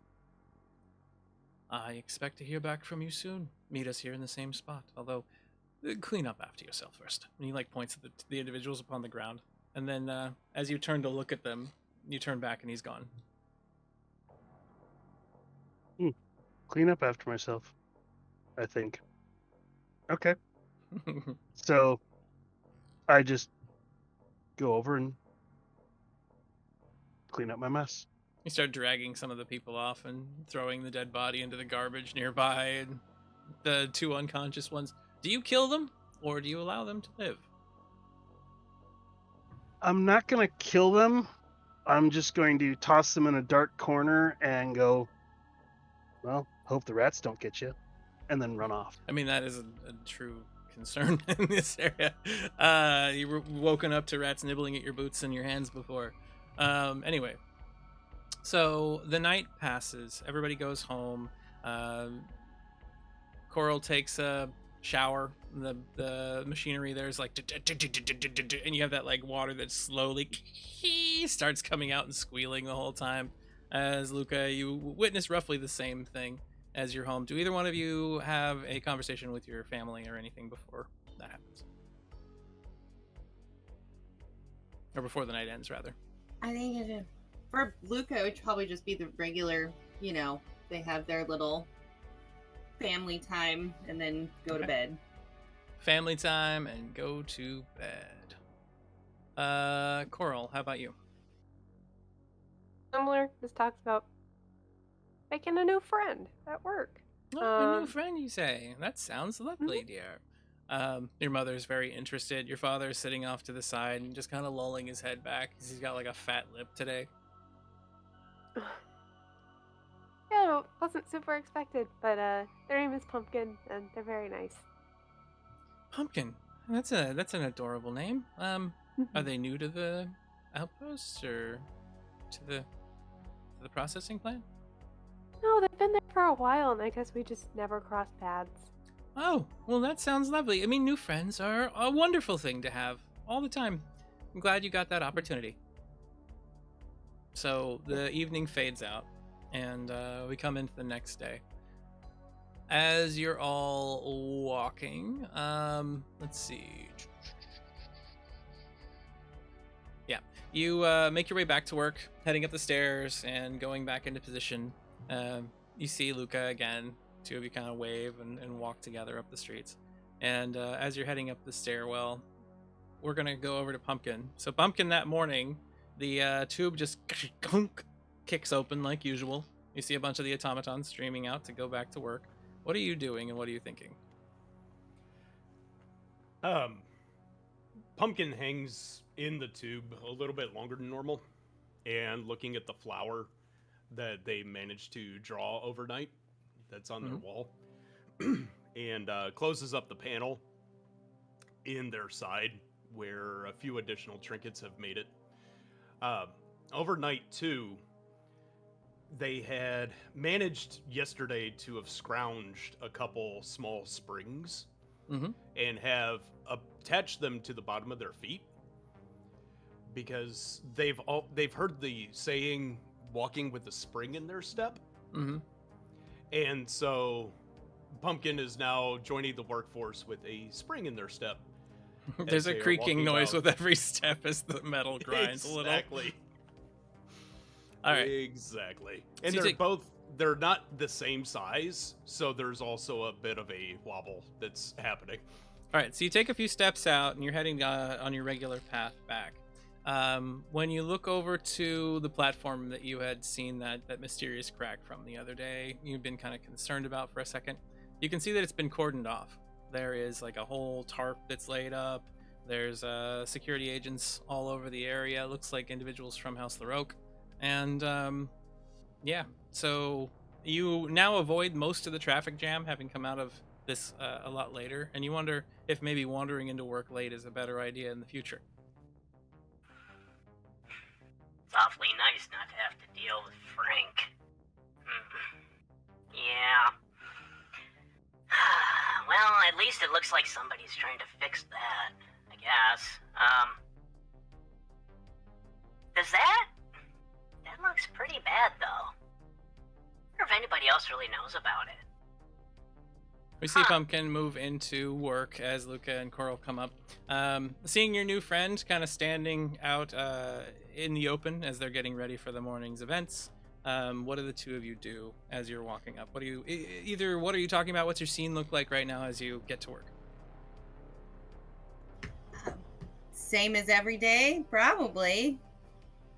You got Scout there, just kind of hopping up, and then you're carrying your lunchbox and your tools. Coral, same thing. Another sandwich, another spinach sandwich. Yes, exactly. Mushroom and spinach. Let's go. All right. Yeah. And as you step And I'm up, sure we're both talking about being excited to see Pumpkin again. And you do. Pumpkin standing there in that position that he was in yesterday when he was sneaking in to watch the morning discussion from your boss. And what do you do with that? Pumpkin, do you react to them? You see them both walking up. You've been waiting for a while because they're your new friends. Oh, hey. How are you? Did you have a good recharge in your tube? Yeah. Mhm. I was a good recharge. Did you have a good recharge? Yeah, I did. I didn't recharge like all night, as I did some other stuff too, and so that was pretty good. And you notice that Pumpkin is kind of intentionally bouncing up and down on their feet. Oh. Did you get an upgrade? You hear a squirk, squirk, squirk, squirk, squirk every time the pumpkin bounces. Yeah, you this means I have a spring in my step. Oh goodness, it does. Yes. In Luca's little tinker mind, she's gonna look at it. Is there a way to improve Pumpkin's springs in any way that might actually make them useful in a way that wouldn't take terribly long? So you get closer and you take a look at Pumpkin's legs. Give me a brains Actually, roll. well, I'm going to ask permission first. Pumpkin, Okay. is it all right if I take a look at your springs? Oh, sure, yeah. Okay. Brains. Yes. Oh, it's an 18. With a 22? 22. You do believe that if you were to attach these above and below the hydraulic section near Pumpkin's hip actuator, that you could cause these to act as like shock absorbers, basically. Reduce fall damage. True. They are a little bit smaller than you probably should have for Pumpkin's frame, but you could probably make it work. How long would it take to do that? Like, can I do that? You can do it like half an hour, but you might want to sneak away to do it because your boss is going to get mad at you if you're standing around for half an hour. All right, Pumpkin, I have an idea. If you let me, I can put those springs underneath your hydraulics and it would allow you to jump a little bit higher, and when you fall down, it would kind of absorb some of the shock. Do you want me to do that? Because I'd be happy to, because that's what I like to do. You do that for me? I'd love to do that for you. You get me tinkering on something and I'll do it all day. Yes, please. All right, so when there is a feasible moment to do so, Luca will do that. You can probably sneak away right before lunch today. So you step over, Addie calls everybody together, looking like she hasn't slept at all. You see like dark circles under her eyes. She's a little bit nervous looking. She's already smoking, which is early in the day for her. And she just looks over everybody. All right, everybody. We have some guests. The house is working on some damage, it seems like, to the support structure. So stay away from that section. And if you would, just stay away from my office today. I don't feel well. And you know what to do with your jobs. Supervisors, each one of you, take care of your sections. We seem to be running relatively smoothly right now, but you know, there could be some sort of shitstorm at any point in time. So, yeah. And she just like waves her hand and turns around and walks away. Rude. I walked over there earlier today. Is that all right? And the door I was closes already to there. Addie's office. Oh, I guess that was okay then. no, that was short. I was going to ask about, you know, like the possibility of a catastrophic failure of the integrity of the support system that holds up, I don't know, like billions and billions of tons of people and structures. But I'm assuming she's taken that into consideration. We're fine, right? As you start stating that, you hear individuals around you start murmuring and talking amongst themselves, and your supervisor comes over. Luca, you're causing a stir, and you're causing a lot of fear. It's not a big deal. They've got people here to fix it. Let's get to work, okay? Yeah, Luca, they had the special tape around it. And they only put the special tape around stuff when they're really, like, gonna do it. Sorry, they taped it? Yeah. They put, well, it's a special tape that they put around to say that special stuff is happening inside of the tape and you can't go across the tape. They only do that when it's really important. I gotcha. So they put, okay, oh dear, oh my. The, tinker engineer part of the brain is concerned. Well, you don't have to be concerned because they put the special tape around, and that means that there's people that's going to be working inside of there, and they're like the really important people, and that way, like, nobody else messes with them, and they can do important work. Oh, you precious little bean. Okay, yeah, no, it's fine, I'm sure. The special tape looks at Coral like, the special tape will definitely handle it. Mm-hmm. And Pumpkin's eyes get bright because they think that, you've just agreed. So they're happy and we're just going about the day now. So you all get back to work, trying to not pay attention to that. Occasionally you hear sounds coming from it. You look over in that direction, but it's cordoned off quite well. You find a time to break away, Luca, for a little bit during the afternoon while Coral's sitting there with a massive pipe cleaner, just kind of shoving it down into these pipes, keeping them organized and pulling out whatever. And Pumpkin, after a short period and a couple of welding rivets, just weird sensations, your sensors kind of picking up potential damage a couple of times. And then systems nominal like show up across your visor. And you now find yourself springing a little bit more, and you can like bounce and you can jump, which you've never been able to do before. There you go. Wow! This is the greatest thing anyone's ever done for me. That was your idea. I just implemented it. You did it, though. You didn't have to do it. Thank you. They don't give me money. Well, what's life worth living if you can't uplift your friends? Right? As they've snuck Pumpkin's off, eyes just go through a whole bunch of colors all at once. Friends? Oh, of course. So Coral, we move over to you. You're cleaning out some of the pipes nearby the cordoned off section, just outside. Curiously, as you're sitting there and you occasionally look over, just completely out of morbid curiosity, you don't see anyone. Through the little sections of this that kind of flap and move, there's nobody on the other side. Typically, when large-scale repairs that can't be handled directly by the staff here are underway, engineers and work crews are found nearby, many just standing and thinking, sure, but always available and at least looking like they're doing something or spending people's money and eating and drinking and talking and whatever. For the severity of the issue from your perspective here, especially after Luca discussed how, that's a pretty important pillar in this area, to have it completely empty during work hours seems very strange. So what do you do?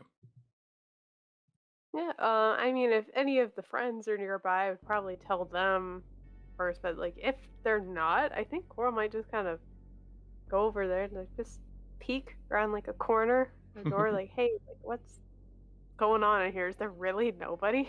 So your friends they have moved off to work on this, putting a spring in Pumpkin's step, and you are by yourself. So give me an agile roll as you sneak over, just to try to Oh boy. see if anything. Ah yes, me, the agile turtle person. Ooh, 14. nice. 14. So Coral, you like finish your job, you look around to when your supervisor is turned back to like reprimand somebody else, and then you just squeeze up out of the edge of the tank that you're within, and you start sneaking over. You get close to the cordoned off section, you kind of pull back some of the plastic that's there, and you peer around inside, and then you quickly step inside for a second so you're not seen from the other end.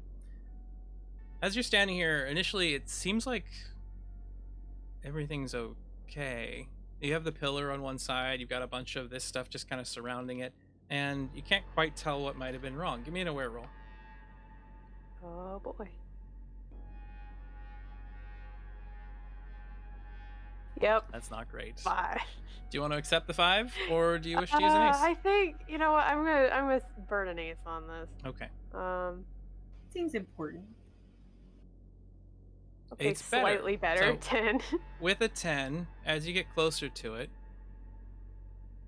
you can see that there is something inside of a crack. It looks almost like it was painted the same color as the stone around it, so it's not noticeable anymore.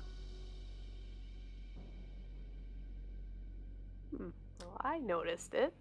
This crack is about 15 feet up above you on the side of this pillar. It has a couple of little sections of scaffolding that would have been raised there, but they've been dropped on purpose. And as you're kind of staring up at it, it's sizable, and you can see a section of the edge of it just kind of crumble slightly in your view, and you see dust like come off of it. Recedes back in shell that a little bit. It appears like they just tried to hide that it's there rather than fix it. Is that really like the only damage that I'm seeing around? Like that's sizable, but is that the only? You're gonna search a little bit closer. This will make it more Yes. at risk that you might get caught. Hmm. You do think have I some might go tricks that to- could help you hide Yeah. too, just so you know. Yeah. You know, yeah, sure, I'll go for it. I'll look a little bit closer. Okay. Are you doing something to YOLO. mask your presence?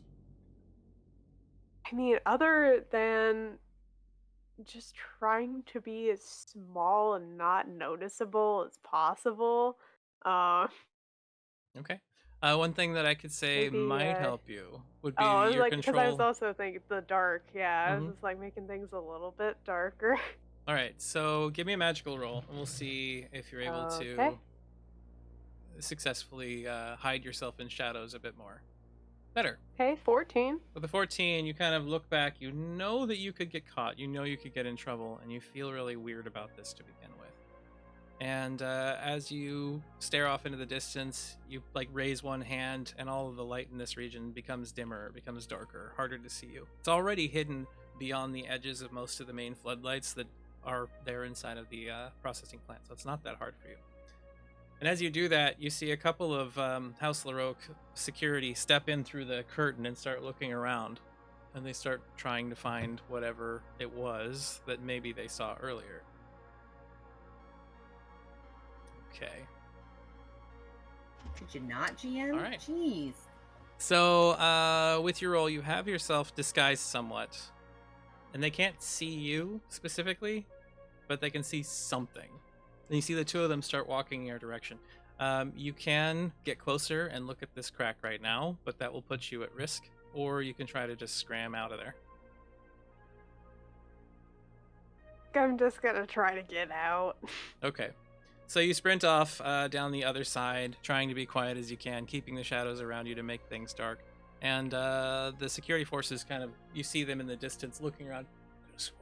And you end up outside of the cordoned off area, back in the base.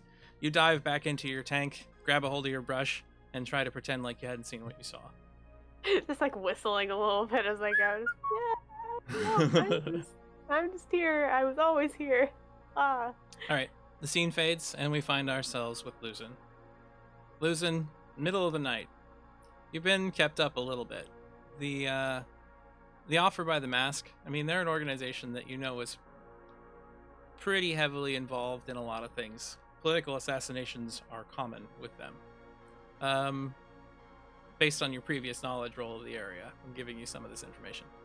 So, what are you thinking as you're laying there trying to sleep just before the day begins? Well, I'm trying to think. One, how long have these guys been actually watching me? They've seen me change. But they don't seem to be scared. So, that must mean they want. They obviously need strength for something, otherwise, they'd probably be turning me in or, well, taking me out for what I am. Bears thinking.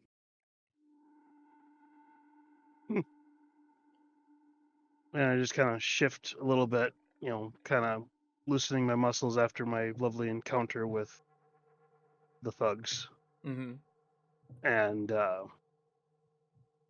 I kind of just, pull my clothes around, closer, and just kind of curl up, in the alley, where most of my friends like to sleep, and kind of drift off a little bit, but still, keeping kind of one ear kind of tuned, if you will, to the sounds of the sounds of the alley.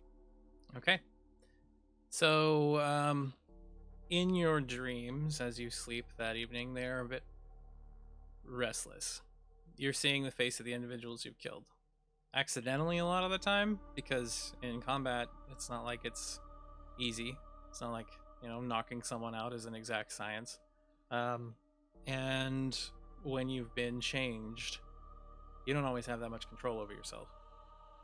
So you're seeing flashes of violence, you're seeing blood. And then you're seeing your parents' faces as they are laying in the street, blank-eyed, staring. And you think, why them? And you wake up in the morning with nothing more than a bit of restlessness and nervousness. But Guardy Blackshell and his enforcer are going to be out and about on the streets this morning if you're going to go take them out for the syndicate. Kind of get up, roll my, kind of roll my head, stretch out a bit, limber up, and I'm like, well, let's go do this. It's early in the morning, and you're within the camp with everybody nearby. And Greg, he's gotten up relatively early. He has a difficult time sleeping. He's got PTSD from his time in the Great War a while back. And as he sees you up, he just turns over. Losing. Getting up kind of early tonight, aren't you? Yeah. Weird dreams. Couldn't sleep. Go back to bed, Greg. Come on, man. Hey, I'm sorry, son. I know you've been through a lot. I mean, many of us here have. It just kind of comes with the territory, But yeah. You cry out in your sleep all the time. Couldn't help but wonder. Do you need something? All of us here, we don't have a lot to give, but what we got, that's yours. If you need it. No, Greg, I'm fine. It's just every now and then I think about my parents. I lost them when I was younger. I don't like to talk about it, but sometimes, especially last night, for some reason, they were just in my dreams. I hate to think of it, but sometimes dreams are the only place we can escape to where we see a different life. To be caught up and stuck inside of a nightmare every time you have yours, that's an unfortunate event.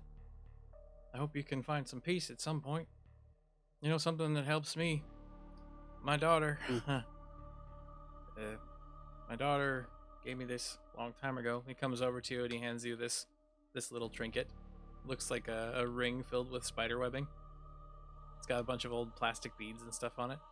He said this here would help my dreams, and it has. And honestly, I think maybe you should have it. Maybe that would help you. Oh, Greg, are you sure? Yeah, you've been great to us. This is your daughter's. He just pats you on the shoulder and he goes, it's been a long time for me. She was very tiny and I still remember her fondly. My family's here, alive and in need now, and you look like someone who's in need too. I consider you family, Losing. So, yes, I think you need it more than me. I kind of hesitate some, and finally, thank you, Greg. That means a lot. You're welcome. Now, I'm shit stone tired and I'm gonna go back to bed. If you wrestle up some more of that lentil soup, I'd appreciate it. You know what? I'll see what I can do. And Greg just kind And of then I pats kinda- you. He pats you on the shoulder, and then he goes and curls over and grabs his old worn blanket and goes back to sleep on the cardboard that he's got underneath of himself. I kind of pocket the trinket, and after I kind of stare at it a little bit more and kind of think, Mom would like this. And As you step up, puts it away for. Actually, I make sure I tuck it inside my jacket. Okay. So as you get up and you step out and you head out into the morning light, we'll say, as the morning sunbeam from the giant lamp overhead, it's just turned up in brightness a little bit. You happen to be rounding the corner, thinking of things that were of family and whatnot, and wondering what's going to happen next. And with that, we cut to our break. We'll be back, everyone, in 10 minutes to finish up whatever this is. And thank you very much for watching. Hope you've enjoyed yourselves. Again, continue taking care of kids through Extra Life, the charity foundation. We've got a couple of donations already. We definitely appreciate that. It's been amazing. We will be back. Yeah. We broke 1,500. Whew. That's like Woo! 50% over the goal. That is amazing. But we will return soon. So see you shortly. There's a word from our charity will be coming up next. Bye-bye. To change kids' health means to fundraise by playing video games or tabletop games for these kids that are like not having the best time of their lives right now. They're having to fight scary diseases, scary illnesses, some of them more rare than others. And we just do everything we can to help fundraise.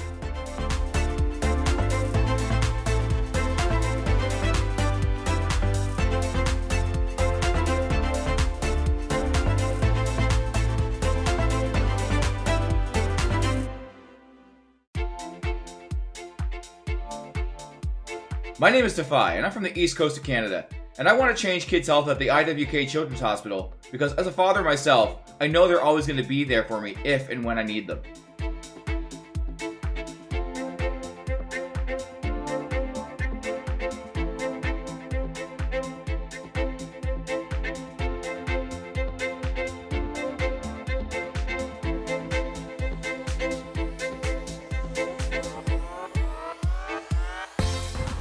Million kids like me enter a CMN hospital every year. For me, I entered my children's hospital when I was 9 years old for my miracle story. Happy to report that my health is on the up, and it's all because of gamers like you.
Tara. I stream on Twitch, and I did Extra Life last year, and I raised $5,000 for Children's Hospital of Omaha. I wanted to raise it for people that couldn't afford to go there, because I know not everybody can afford to go to a hospital, especially if something comes up like randomly.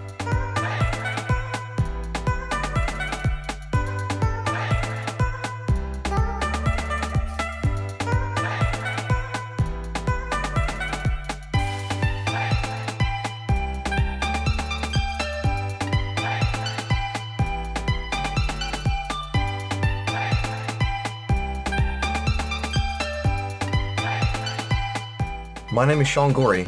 I'm from Cleveland, Ohio, and I want to change kids' health in University Hospital's Rainbow Babies and Children's because I was treated there as a kid, and this is my way of giving back.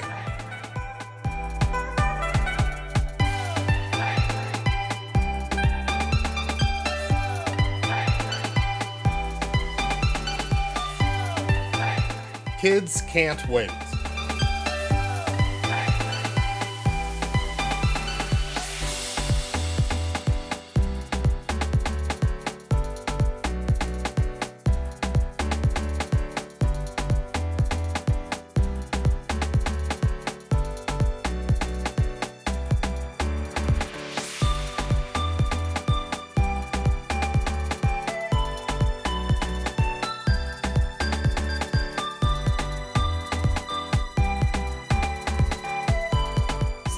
Kids like me enter a CMN hospital every minute. My name's Eric Sears. I live in Ottawa and I'm treated at CHIA for type 1 diabetes. My favorite part of my children's hospital is the doctors, nurses, and educators. When I show up to my checkups, I get high fives and hugs and they're so supportive. They're just awesome. Did you know that 62 kids like me enter a CMN hospital every minute? That's a lot of kids that need help. Join Extra Life to help kids like me.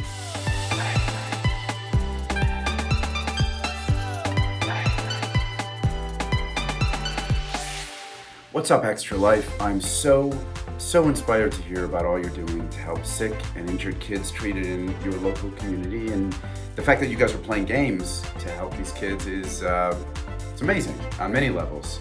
It's fun, but it's also making such a huge impact. So congrats on the millions of dollars raised today, and good luck with the rest of game day.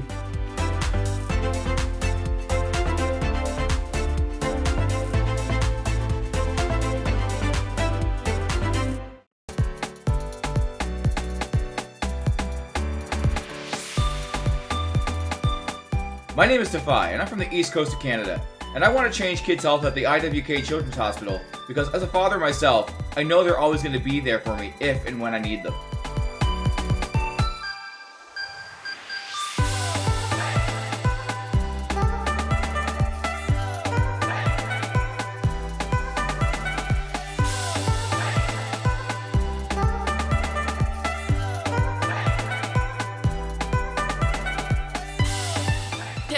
Kids like me enter a CMN hospital every year. For me, I entered my children's hospital when I was 9 years old for my miracle story. Happy to report that my health is on the up, and it's all because of gamers like you.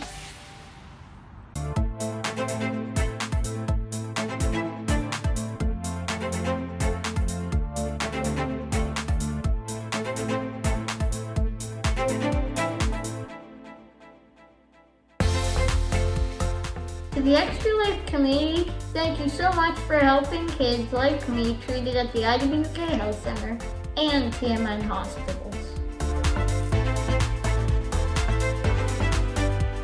Since 2008, Extra Lifers have raised millions of dollars to help kids treated at 170 children's hospitals in the US and Canada. Those funds go directly to the hospital. To change kids' health means to fundraise by playing video games or tabletop games for these kids that are like not having the best time of their lives right now. They're having to fight scary diseases, scary illnesses, some of them more rare than others, and we just do everything we can to help fundraise.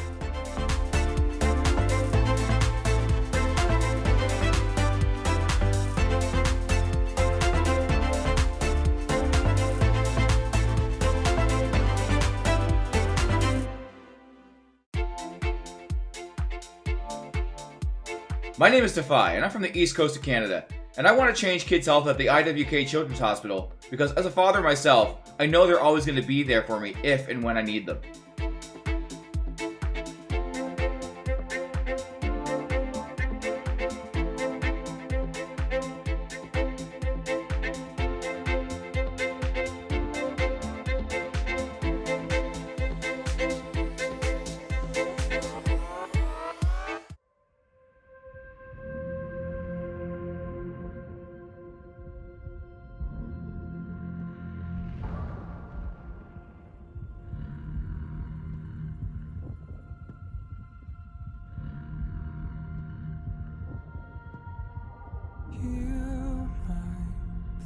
to the fallen, leave me to be with the broken one last time before I go. Hold the last burning ember, let us never surrender. May we rise up to the call for the glory and the fall. For the weak and the broken, for the lost and forsaken, let us never surrender. May we rise up to the call for the weak and the broken, for the lost and forsaken, let us never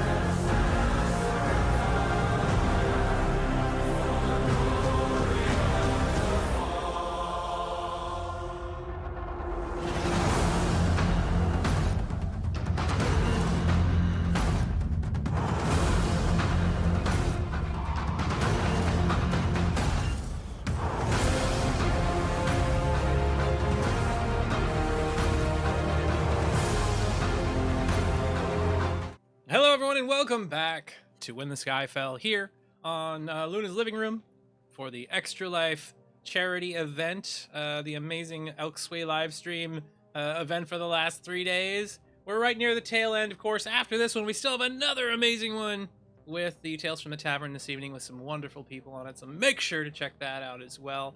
And show your support and your love for the thing that Luna has been doing for such a long time that's meant so much to so many people.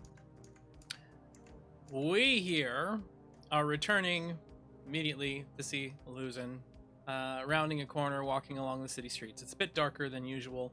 You've got like the pitter patter of leaky faucets, leaky tubing and whatnot above you. And as you're coming around a corner into a main street, you can see Guardy Blackshell, the leader of the Blackshell Casino, and the gang that's involved surrounding it, walking with a couple of his soldiers and his enforcer, the individuals that are your target. You have recovered from your injuries last night, being nothing more than a memory and a couple of minor bruises upon your face and your body. Even the knife wound has sealed up in your side, as you have always been someone who comes very fast back from injury. Luzin, what are you thinking? What are you doing as you see these individuals standing there?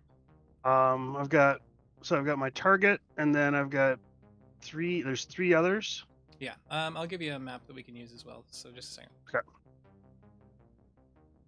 So we're back here, and we'll go with... There's Luzin sitting in the corner of the street, so we've got you here on your map. So Luzin's right on the corner, and then we have Elliot Tussaud, the enforcer, with Guardy Blackshell and his soldiers. He's got two of them. Oh, we gotta find... there I am. All right, so we see you at the corner of this, looking around. You can see them all. They are no mere street thugs. You know that they're going to be heavily armed and capable in combat by comparison to what you've been fighting out here. So you might want to approach this a little differently. But what do we see you do? They don't notice you at the moment. It seems like they're heading towards the casino. That's Okay, it. so I am going to obviously get my bat ready in one hand. And then now, are my claws like always out, or do I have to kind of make them come out? Those happen when you force them out or when you turn into the beast. Okay, so I'm gonna get my bat ready in my right hand, and then I'm gonna kind of look down at my left and just kind of close my eyes for a second, and then feel it, change into a claw. Give me a magical roll to see if you're able to force the claw out, or if you fall into a spiral of some kind. We'll this see. Is gonna be interesting. Nat 20! Do we find that you're able to shapeshift your body parts at will into your other form without fully changing at this point in time? Or are you going to be able to remove the injuries of 2 hits at will? The remove injuries, is that like in the upcoming fight? Yes, well, in the scene of your choice, but that'll make it so that Or- any or, injuries yeah, you so- sustain are basically nullified. Let's go with the second one. Just to Okay. be on the safe side. So I you mean, have if two. if it doesn't work, if my chain doesn't change, I'll be like, oh, okay. So you have But, 2 okay. hits that will be nullified at your choice as you go forward. Also, I Okay. want to say thank you very much for the donation that we got during the break. Everybody here has gotten a +1 to the next roll that they're going to make. Obviously, Luzin already got that with his magical roll, so that's helpful because he's normally at -4. All right. So your hand, suddenly we look down, or we see in the camera view, your hand kind of shift with a grunt of pain. Suddenly the fingers elongate, webbing appearing between them in large claws, black and very sharp, like appear there. Good. Good. That works. Yes. As I'm thinking to myself. And then I just kind of, I look to see that they're kind of, slowly getting closer to me, and I just kind of lay in wait. So you're going to try to ambush them. Yep, I'm going to try to ambush them. Give me an aware roll as you have them approaching. They seem to be talking about something. 18. As they get closer, you hear Guardy there, his dwarven voice. I just don't understand it. Why would the house decide to collapse the entire sector on itself? That seems like an expenditure of funds that is ridiculous. I mean, she anticipates providing everyone with an escape signal? I don't trust it. And Elliot Toussaint, his lieutenant next to him, goes, yeah, but she spent so much money in this area already. I mean, why? You don't think that... You don't think that it would... All the people here, they gotta get out. You need workers. Even the Ritzies know that you get rid of all of your working force, and then suddenly what? You got nothing. She doesn't have an army of automatons to replace them all. And Guardy goes, Elliot, you know how long I've been doing this? Years upon years upon years, and something doesn't fit right with me. If I was a betting man, I'd think that Megara maybe was costing her too much. She tears it down, she can replace it with whatever the fuck she wants. And they get close enough now for you to attack. As they come around the corner, what do you do, Luzin? Alright, I'm going to rush up to my primary target, which is Black Shell. Okay. And I can only attack with one weapon, right? You're going to move and then attack. So yes, you'll use one action to move and one action to attack. Alright, so I'll use my move action to get close to my main, my primary target, and then I'm gonna swing at him with my bat. You rush forward, you hear, what the hell? And you swing. He leaps backward trying to avoid you, and is able to land on his backside and kind of scramble backwards. We're under, get him! And he yells out. You see the two soldiers nearby immediately draw for, or reach for weapons. Both of them draw firearms. Oh shoot, I can't. I've used up my move, haven't I? Yep, all you have is a reflexive action remaining. What can I do with that one? You can try to duck and cover, jumping out of the way of something. You could toss something. All right, I'll kind of try to kind of duck and cover out of the way, quickly enough, hopefully to avoid the shots. All right, so give me a defense roll, and you get +2 to the roll as 2 gunshots go off at you. The streets are lit up with the sound of gunfire. And you're able to just dive to the side. So you run out, you swing your bat, you turn to see those, and immediately just jump, landing on your side up next to the edge of the building. And Elliot steps forward at that point in time. Who are you? Who do you work for? You will tell us now, and then we'll kill you after. Why would I tell you? Because if you don't, we're going to make this slow and painful. And... Fine. As I just kind of give him a deadpan stare. You see him grab out a couple of daggers and flip them in his hands, and he starts advancing on you menacingly. He then proceeds to try to stab down into your leg. He gets a 15 to strike you. But you roll aside out of his reach very quickly. As you slam over to the side, to the little, what is it called? Like the curb basically near you. And then you slip to your feet. What do you do? It's your turn now. I am going to this time I'm going to try to swing, my left hand at him, and with a claw Claw attack. at him. Okay, give me a claw attack. All right, you hit. Give me damage. Oh, max 16. You tear out his throat as he falls to the ground and dies in front of you. Whoa. The others go, what, is he some kind of freak? And you have one action remaining. I look at his main guard, point my bat at him, and say, "You want to be next?" Give me a strong roll as you intimidate.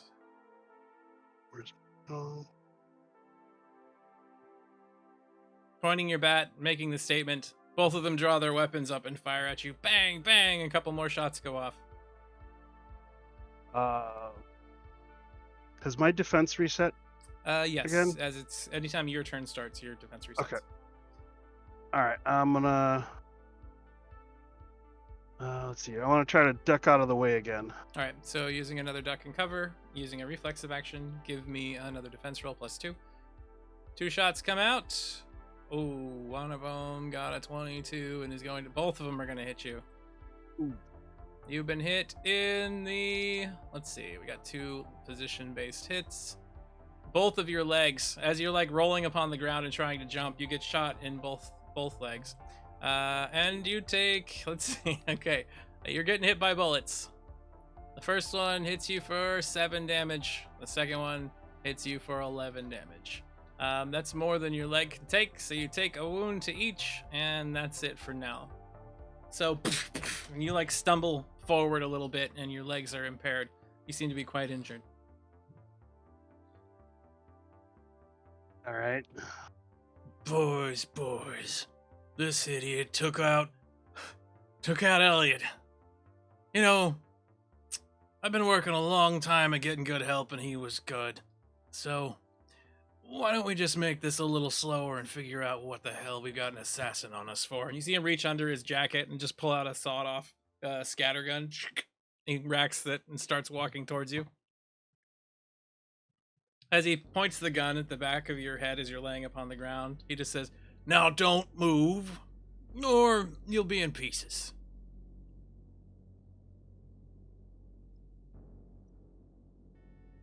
I kind of look up at him. Is it my turn again, or? It's your turn again. Yes, sorry. All right. I kind of look up at him and say, "Do you really want to do that?"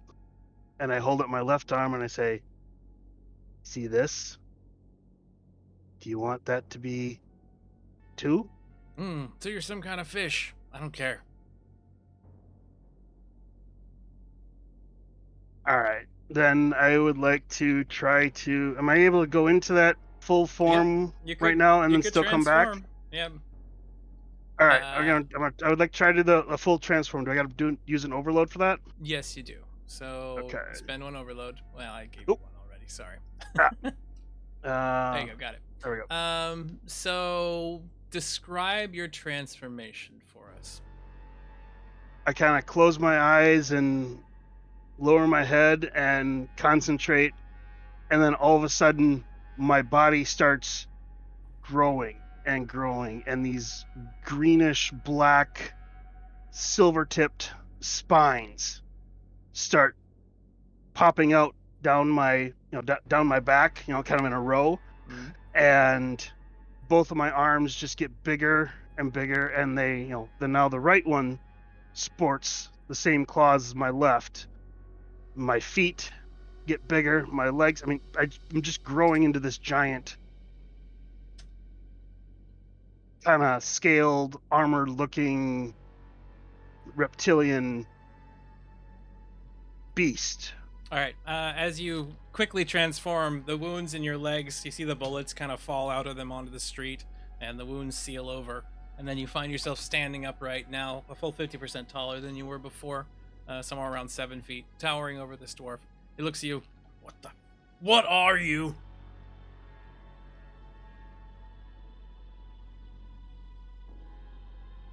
I'm the end of you.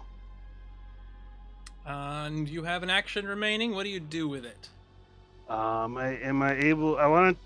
like to try to kind of take both of my hands and kind of clap them together against his head and sink my claws in.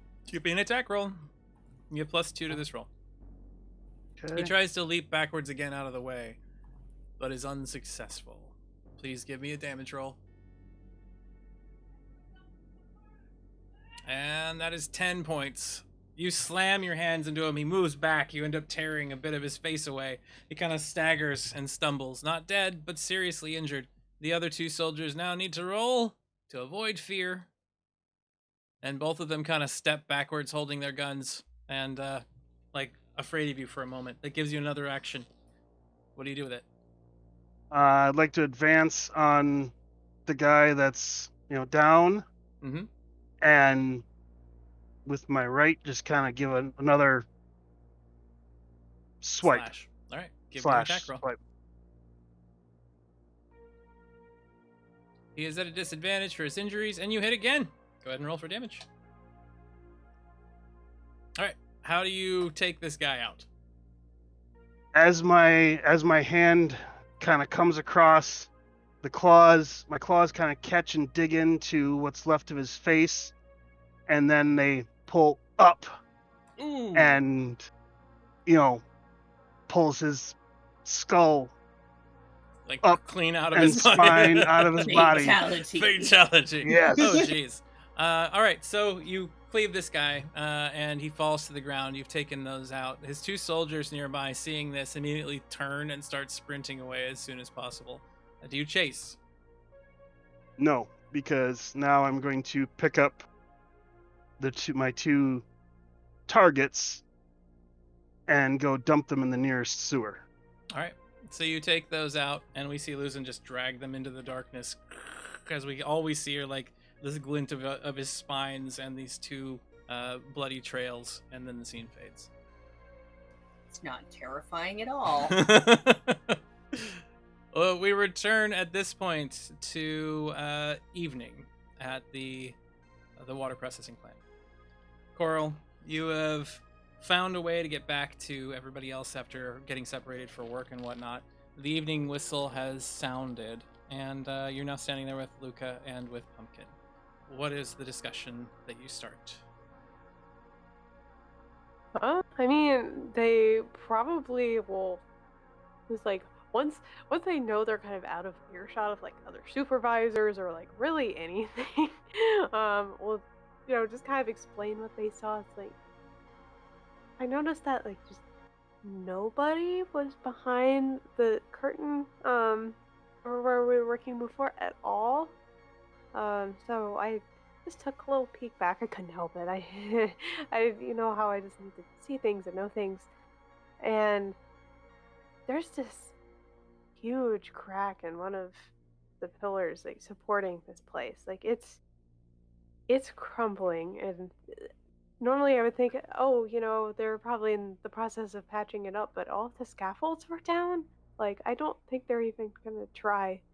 And I find that very terrifying.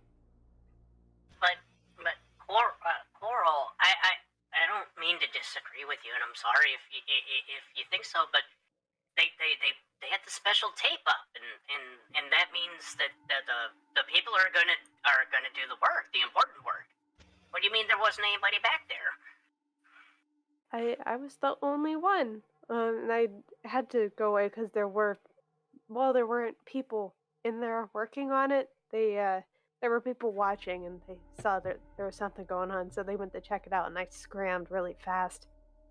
I think that's the fastest I've ever gone. Well, I think that was probably for the past. So maybe they don't, I've noticed around here a lot of people don't really understand engineering and physics maybe as much as they should. So maybe they just don't understand that it could be bad, be very bad, and maybe they just think they fixed it, or maybe they fixed it. Have they done any work on it, Carl? Did you notice any? Have they fixed it at all, or Pumpkin reinforced it?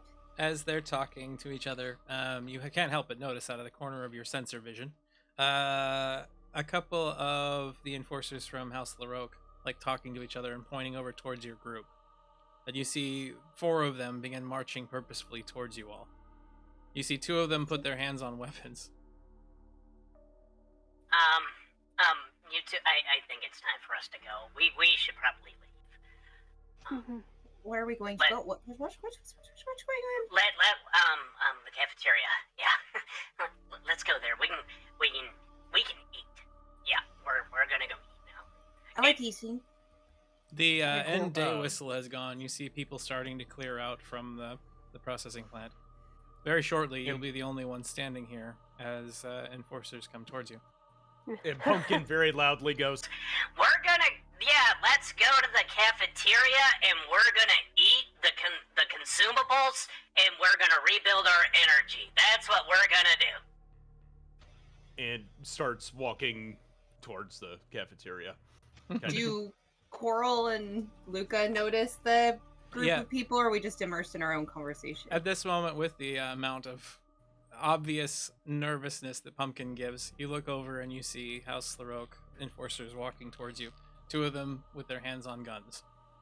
Oh, yeah, we go with Pumpkin, I'm sure. You hurriedly walk in that direction, and as you occasionally kind of look back, trying to be nonchalant about it, you can see they change direction as an attempt to come cut you both off.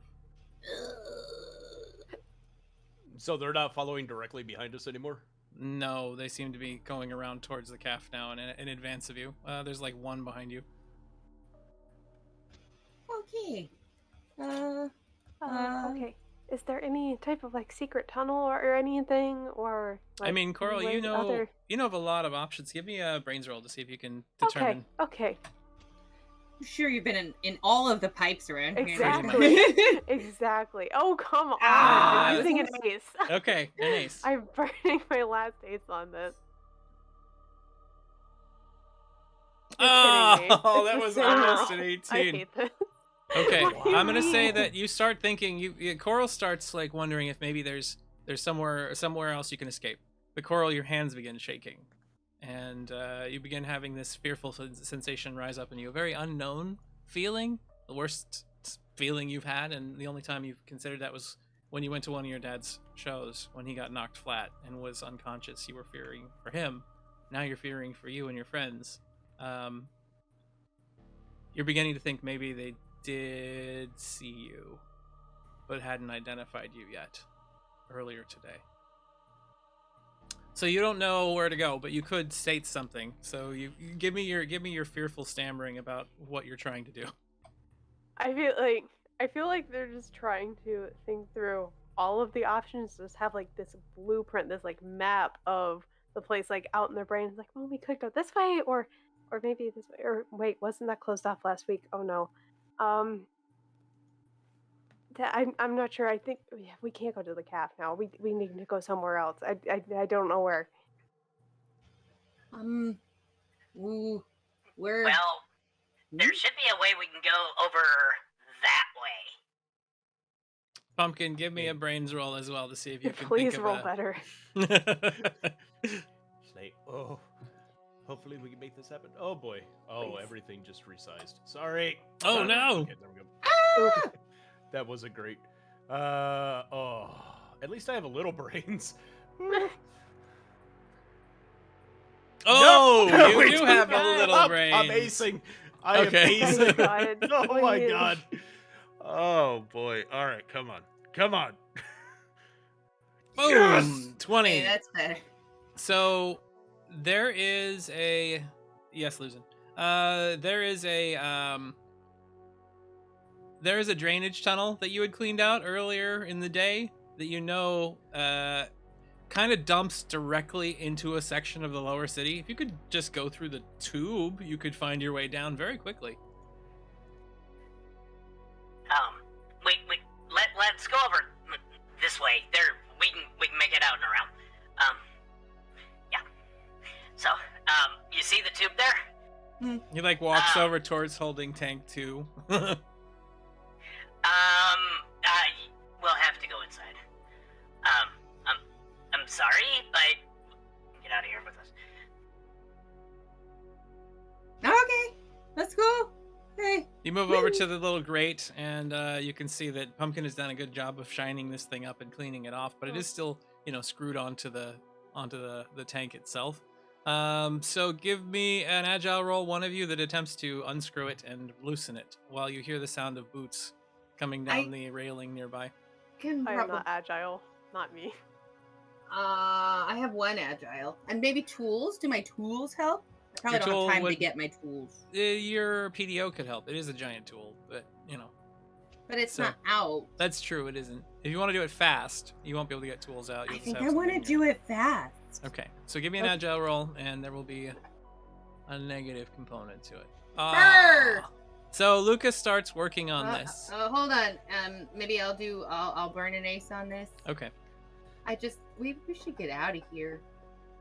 It's better. that's better. All right, so Luca gets down there and grabs out just a little screwdriver she has on her hip, and immediately starts trying to get these things off, and you hear the booted footsteps coming nearby. Pumpkin, you and Coral that are closer to the edge of the tank here. If they're up here, we have to make it look like an accident. Of course. Many of these objects here just kind of break and fall. We could just drop the entire tank. Yeah, you're right. We could probably do that. Better than gunshots, anyways. Those are harder to pass off. And how do the two of you react as you see that as Lucas madly unscrewing this vent? Pumpkin panics, and the center panel of their chest opens up, and suddenly lubricant just begins spewing out from the chest area all over the floor, in behind us and towards the walkway behind us. Okay. Use one overload as you have used your drink making capabilities to spray a lubricating fluid everywhere. Coral, what are you doing? I am going to try to make the area behind us darker so it's harder to see, especially harder to see that the ground is now incredibly slick. Okay. Give me a magical roll as you attempt to make the mask the slippery catwalk. Excellent. Okay, 15. You see the shadows kind of wave up like it's fog that's filling the area. You can hear the booted steps getting closer and closer at the time that Luca you pop off the grate. It's a little heavy, but with your help and with Scout just helping you pull it open, you now scrape this thing aside like a giant manhole cover. Clong, clong, clong, clong, clong. And Plus it's slippery. No, just slide. and you turn back to your friends that are now looking at you with very obviously fear in their youthful eyes. Let's go. Get him in the driver. All right, who goes first? Scout. He just zips down the tunnel. Who's second? Flick Pumpkin in there. You grab a hold of Pumpkin and just drop him in the tube. Yep. Down they go. Luca or Coral? Coral, come on. Get in there. You get in, and the individuals now have arrived before you've jumped in. 3 of them begin slipping and sliding, slamming into railing, and falling down. One of the last ones slides over to the edge and then sees you. Just the one. And at this point, he reaches down to his waist and decides to draw his gun. And he fires at Luca. Can I dodge by diving in the hole? Yep, give me a defense roll. That's a reflexive action, so you get +2 to defense as you're near cover. Come on. Big money, no enemies. Yeah. Wait. Oh, you move things. Let's see. What am I rolling? Defense. The big golden shield on the right. Oh, the big giant The one. big that says giant defense. one that says defense. You could have made it more obvious. I mean, I could have, I suppose. Oh, All right. nice. 16 to a 15. So you do leap in just in time that a bullet just hits the tank and puts a small hole in it nearby. And then you find yourself slipping and sliding very rapidly. The vent starts off as a near 90-degree drop, and then it twists, and then it spins around the column that it's attached to. And then there's a section that is corroded and rusted through so bad that all of the fluid tends to just drop into part of the city. And as you're going down this section, it breaks under the weight of Pumpkin after Scout just kind of zips out. And you find yourselves falling into a rather mossy and spongy, moldy ravine filled with plant life that's growing underneath all of this wastewater. Pumpkin, you slam into the ground, and then there's a spongy and a wet splurk as a bunch of moss and mushrooms and stuff go everywhere because you're very heavy. And then Coral, you find yourself airborne, falling the remaining 15 feet, but you're over top of Pumpkin. So give me an agile roll to avoid landing on Pumpkin. Oh boy. We've got another donation. Can Pumpkin try to roll out of the way? Yes, give me an agile roll as well. All right, so Coral, I hadn't you used my +1. I forgot about that. What was the roll, the first roll that you made? Since that, I don't know. It would have been automatically assigned if you had it in the modifier section in the bottom. Oh. Oh, which we did do. Yeah, so you got your +1 on your brains roll. It's showing up. Okay. On there earlier. Cool. You unfortunately rolled a 5 on, but that was when that's all right. So I Coral admire the attempt. slides out and tries to twist, but then just begins spinning because you're shaped like a frisbee, and Pumpkin is able to just roll aside as suddenly your shell hits the ground with a loud clack, and then you spin into the slime, your legs and your feet acting like you ever move through a patch of like seaweed and it gets caught in your feet? It's like that on your hands and your feet as you spin for a second. Luca, you come down the tunnel last, face first, and you find yourself airborne, falling towards a spinning Coral and a rolling Pumpkin and a small dog that is just like upside down with his legs stuck and can't get out of this muck. Give me an agile roll to avoid landing on anyone. Okie dokie.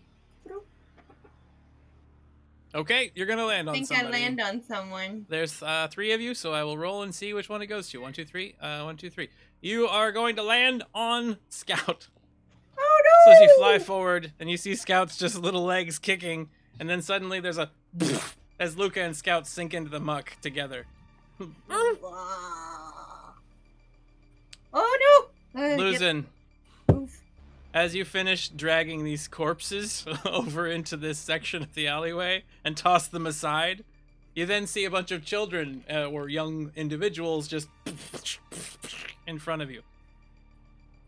Am I still in my beast form? No, you have dropped it by this point as you come through the city. Good, because I look over thinking,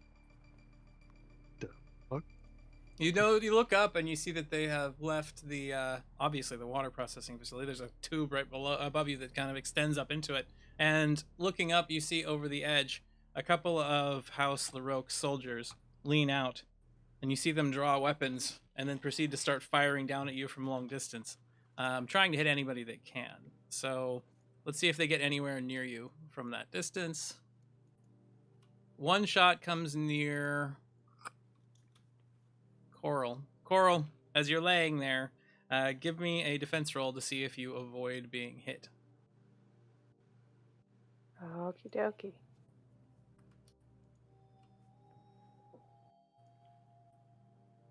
Oh, Oh, it bounced no. on the 17. The bullet strikes you, but it is at reduced damage because of the distance. You're quite a ways down below the base, but 10. Ooh, you're gonna take 5 minus 3 for your shell, so you take 2 points of damage. There's a and you see a part of Coral's shell crack as a bullet goes through it, and you now have a big bleeding scrape on the inside on your basically below your ribs on your right side. Coral, how do you react? I mean, probably just abject shock for a second. I've never been in any situation like this. So probably just like looked out like, yeah, it's just abject shock. What just happened? I mean, do you even know like what even that was? Like something jumped up and bit me, or it was part of the fault? Like what even happened? I mean, that's probably what it kind of like. Yeah, what it would feel like. And then we kind of look around, and then like, yeah, I mean, once like the pain sets in after a while, it's. You look up from there, and you can see those individuals kind of leaning out over the railing and trying to aim at you with weaponry. Luzin, these youths are being attacked by the nobility for some reason. I look at him. Hey, get on your feet and get over here. Come on, let's go. Get on And my I feet. and kind of, get- kind of be, motioning towards me. Obviously I've disposed of my cargo, but I just kind of motion him over towards me and like grab So- that automaton. I think it is. As I'm looking at something gold plated with covered in muck. Yes. So you get up, Luca, Coral, and Pumpkin. Give me an aware roll to see if you see anything out of the ordinary in this situation. Illusion calls out to you and tells you to run with him. So Luca gets a 16. Pumpkin and Coral, what do you get? Yeah, right. Ooh.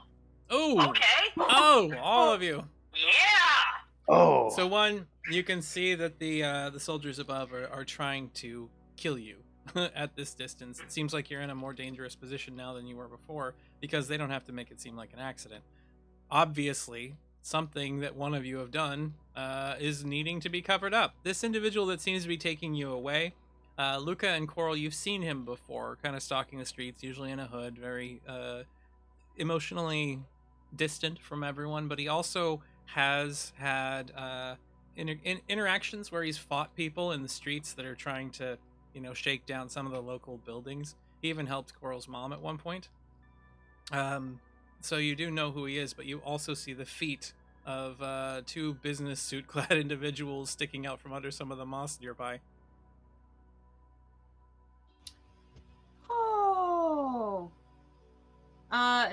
Should we? Okay, so I'm gonna go ahead and I think listen to the giant man, and it seems like less of a problem. We got a big donation for $60. Everyone gains an Woo! ace. Yes, we need them. We do. Unless need that person says, please use chaos, this is going to be an ace for everyone.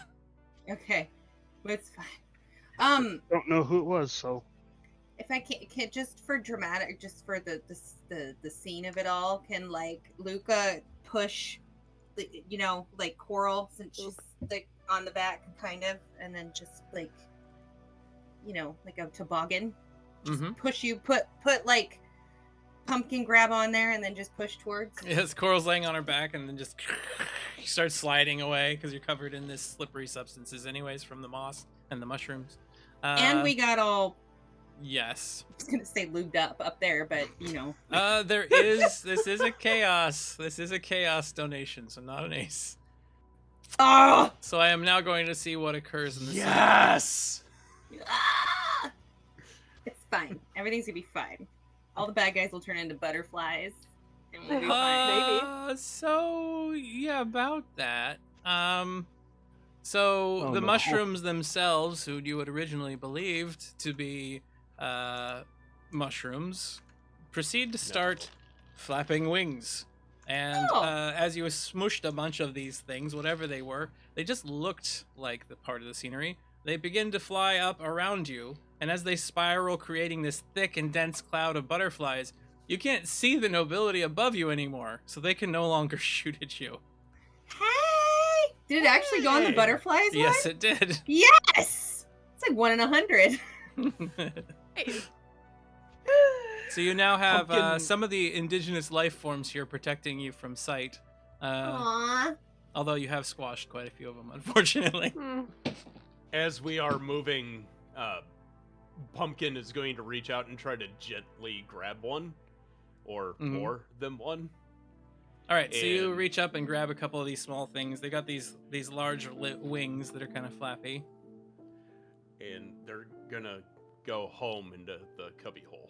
All right, and suddenly you put them away inside of your outfit, inside of yourself. All right, Lucen, you take these youths and hide them kind of along the streets, and you're all kind of wandering down it really quickly. You're wondering what it is that they've seen or had happen. Why are they being targeted by nobility? These are, I mean, yeah, they're working age, but there's not any reason they should be targeted or assassinated. What's going on? So I kind of usher them along using, back alleys, tunnels, things, get back to my kind of camp, if you will, with my other friends. And then I sit them all down and I go, all right, now that we got room to breathe, how's about you guys tell me what's going on? Why were those nobility soldiers firing at you? Hold on, just 1 second. I'm gonna have Scout smell the Luzin and check him out and see if he's a good guy or a bad guy. Scout is smelling Luzin for a minute, and he's a little scared of him and confused. He just kind of backs up to you and just doesn't get away from you. His fur kind of raises up a little, but he doesn't growl. I'd like to kind of kneel down and just kind of offer the back of my hand, in a non-threatening manner to Scout, and just kind of say, "Hey, boy, what's your name?" Scout barks at you once, sniffs your hand a little bit, and while Scout doesn't seem to warm that much to Luzin, he seems less on edge.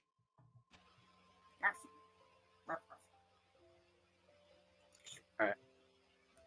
And I kind of stand back up, or sit more kind of sit down and just kind of gesture for them to sit down, and then I look over at the automaton and I go, actually, I want to look at all three of them and I want to say, all right, so how about we start with names? Mine's Lucian. Luca. What are yours? Scout.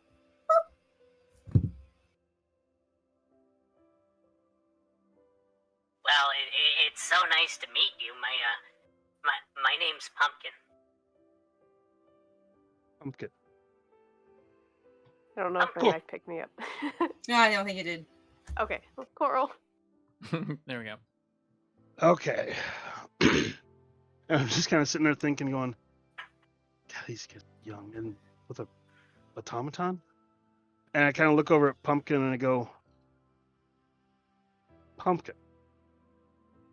Pumpkin. How'd you come up with that name? I'm just curious. Well, see, so in the above space, there's a great day. It's like the greatest day in the knot here.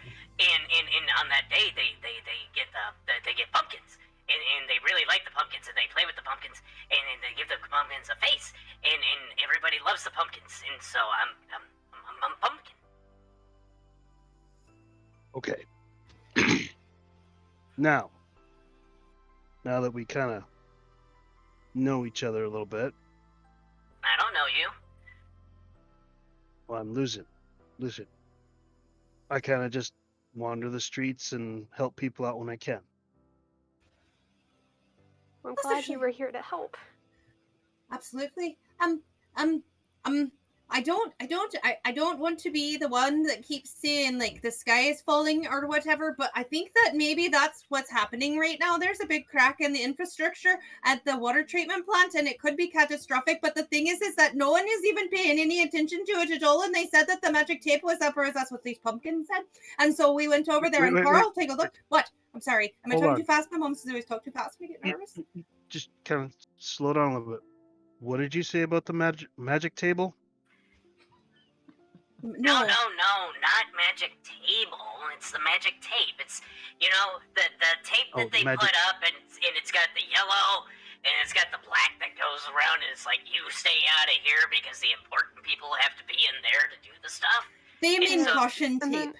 And then no one was there, so I'm like, why is there caution tape, but no one's working on anything?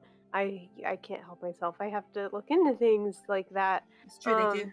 And so I, just looked behind the curtain, and there was this huge crack, and like, there was scaffolding around, but it wasn't put up, and I guess they saw somebody, but they didn't know who until they saw me.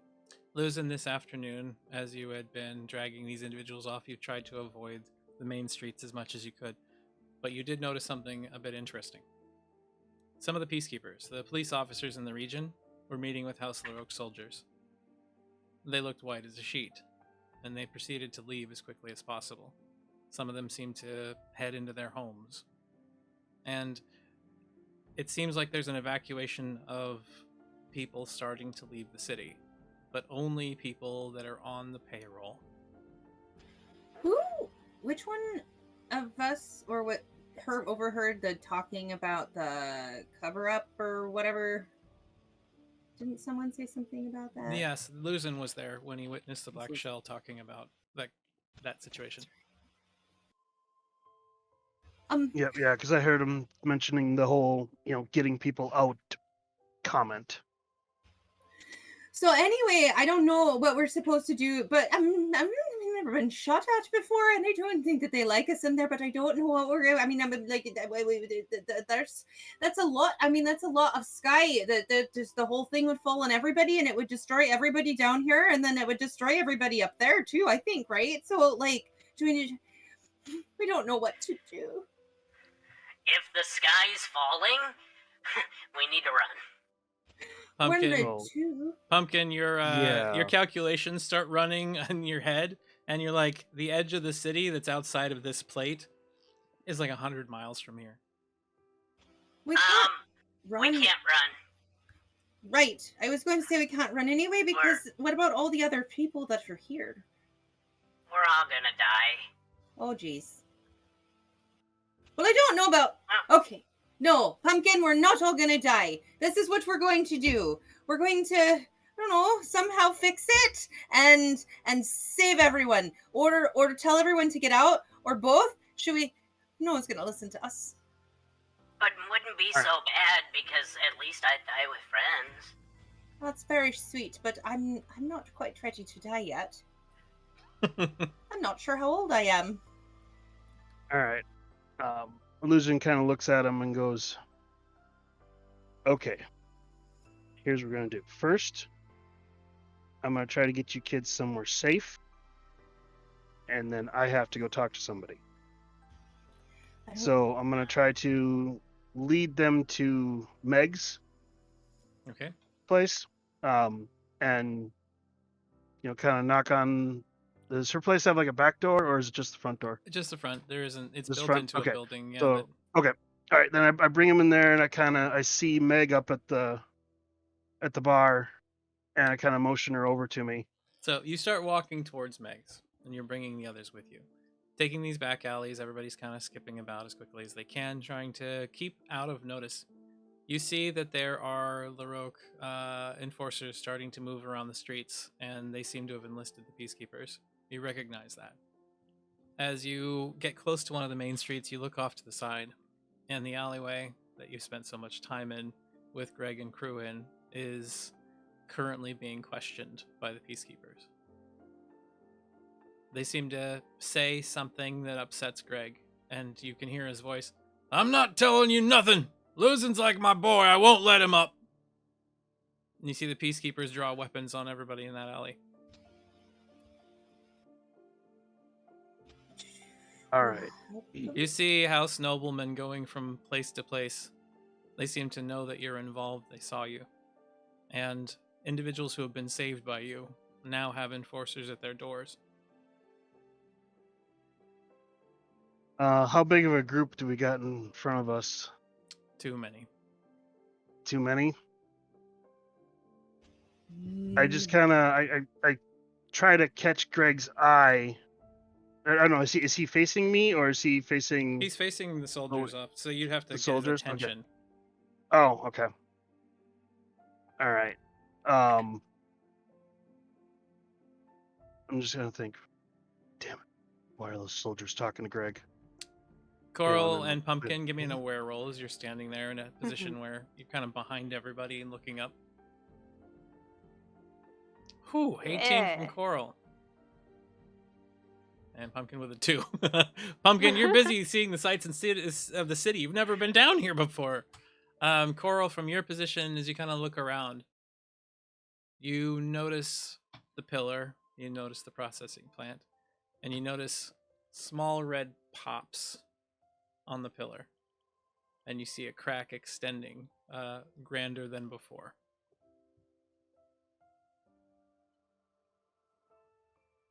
Everyone, I think it's happening now. She'll just kind of like point towards that. Kind of look up, see where Coral's pointing. At the processing plant, there is cracks appearing in greater detail. You can see detonations, purposeful explosions starting to appear along the outside of it.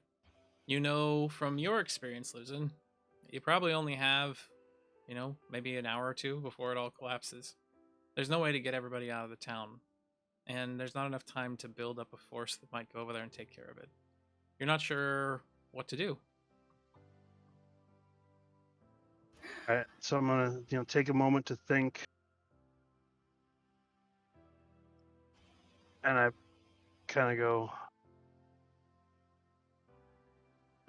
do I have any way of contacting that blade or the mask guy that I was? Not fast Okay, enough. shoot, not fast enough. Okay. I think we should go and try to fix it ourselves. Do you guys know how to fix it? We should figure it out. Is there a back way into the plant that we can get to quickly? Pumpkin, for you, you know that there is some quick cement that is not too far off from where your charging pod is. If you could get enough of it into there, maybe that could help fix the problem, at least temporarily. I think we can, well, maybe if we can stop it, and then I think there's the liquid rock stuff that we could throw in there. And, yeah, I mean, it would cement? be perfect. Yeah, that's it.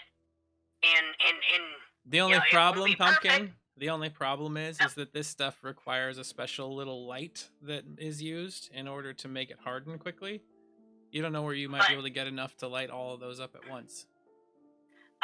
They use, this weird light that, makes it go from liquid to solid real fast.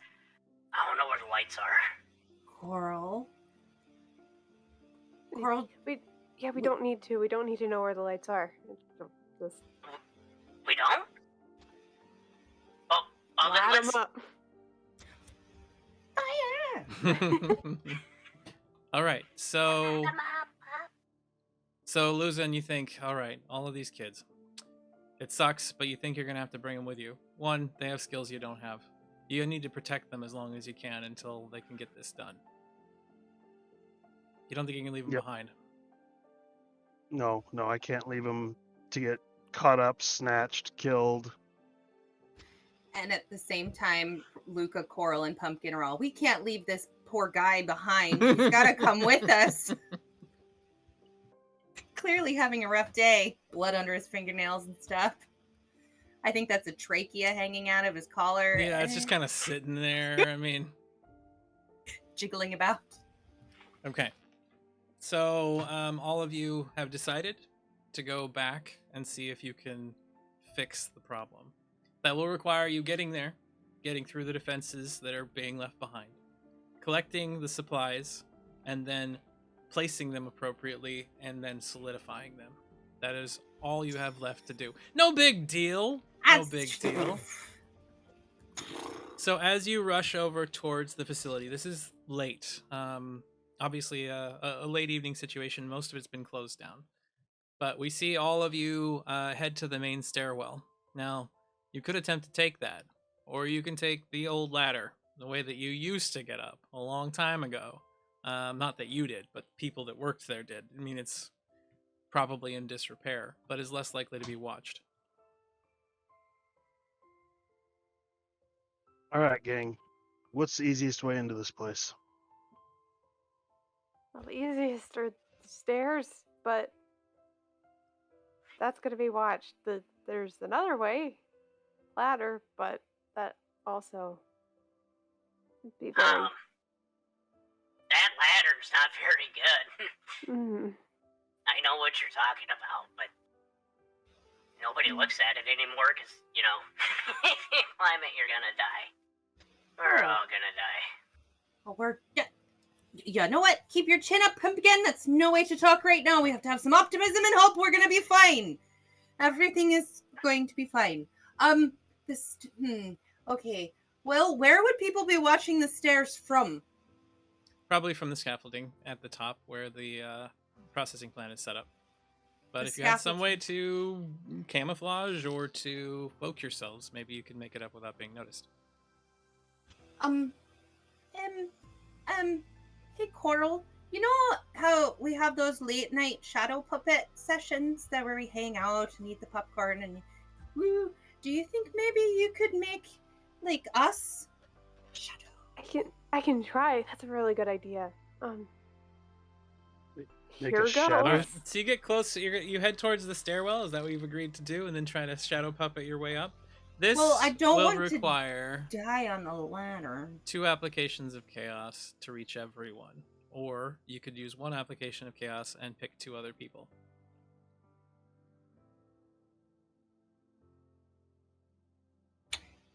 How much do I want to risk today? I mean, it's a one shot. Exactly. So... It's like let's full Risk it send for the full biscuit. chaos. Let's just do it. Oh, Okay. wall. Get it. Send.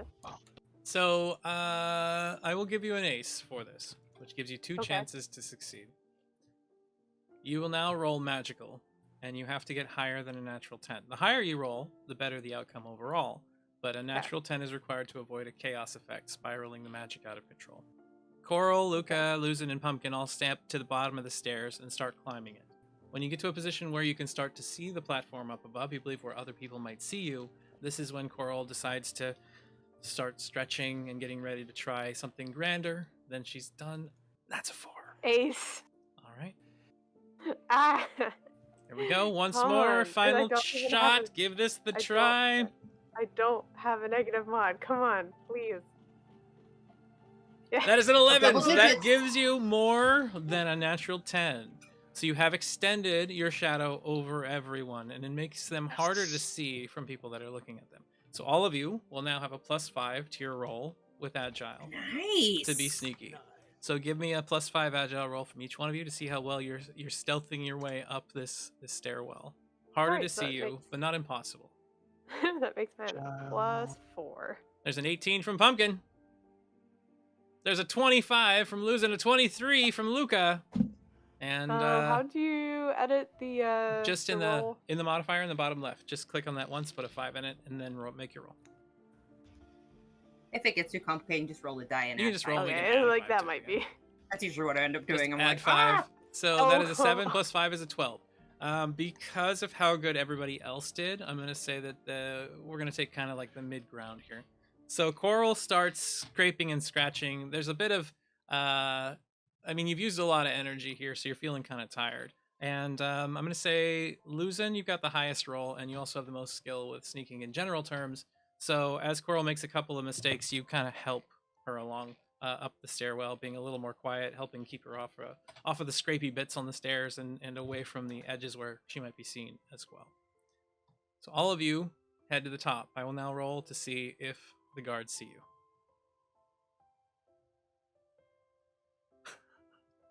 They do not.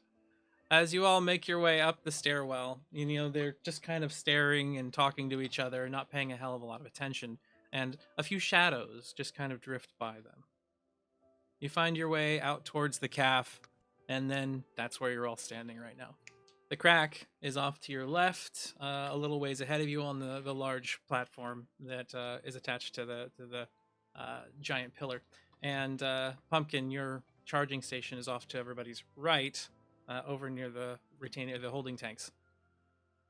So we need to get the cement and get to the pillar, put it on the pillar, and then light it up.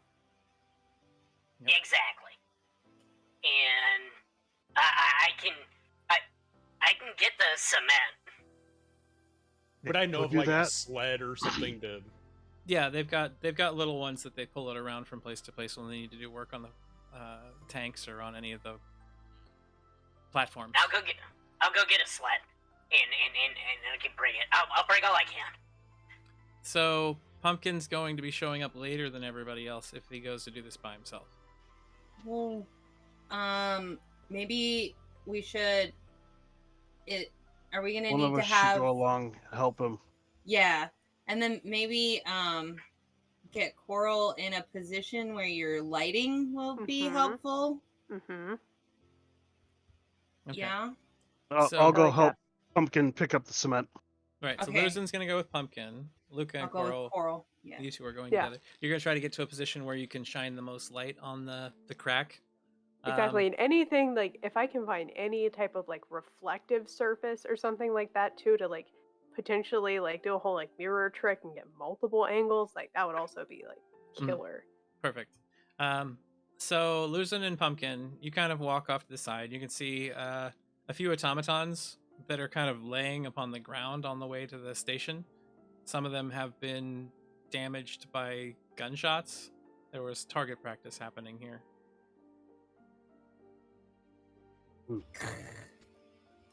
Those are gunshots. What was going on here? Seems like maybe somebody got bored and used the automatons as target practice. Oh. All right, Pumpkin, let's get that cement. Coral, you and Luca, as you start stepping away from the calf, you hear a creak noise as Addie's door comes open. A few steps out, Luca, Coral, why are you here? Oh, it's 4:00 on a Tuesday, right? We're just doing our shifts and working It's like the the middle dickens. of the night, and your shift ended an hour ago? 2 hours ago? The sky is falling down. That pillar is gonna kill us all. What are you doing here? Making sure nobody stops it.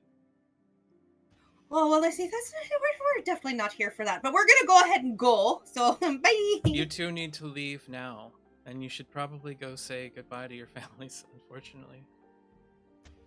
Well, why are you trying to keep it going? You see her light a cigarette and put it up to her mouth. She has on one hip she's got a firearm that she just has her other hand on. This is the only way. I haven't had enough money for a long time, and my mother's been sick for a long time. House LaRoque's gonna take care of her. All I gotta do is this. Oh, all you got to do is near genocide. It's fine. Everybody lives in shit all the time. Yeah. So what makes you and your mom so special? She's my mom. I have a my mom. Coral's got a my mom. All of these people have my mom. Maybe not Pumpkin, but he's, it's fine. It's got friends, and that's what's important. Okay. We'd like to not have everyone die. Coral, we're on the same page about this, right? You expect to stop this?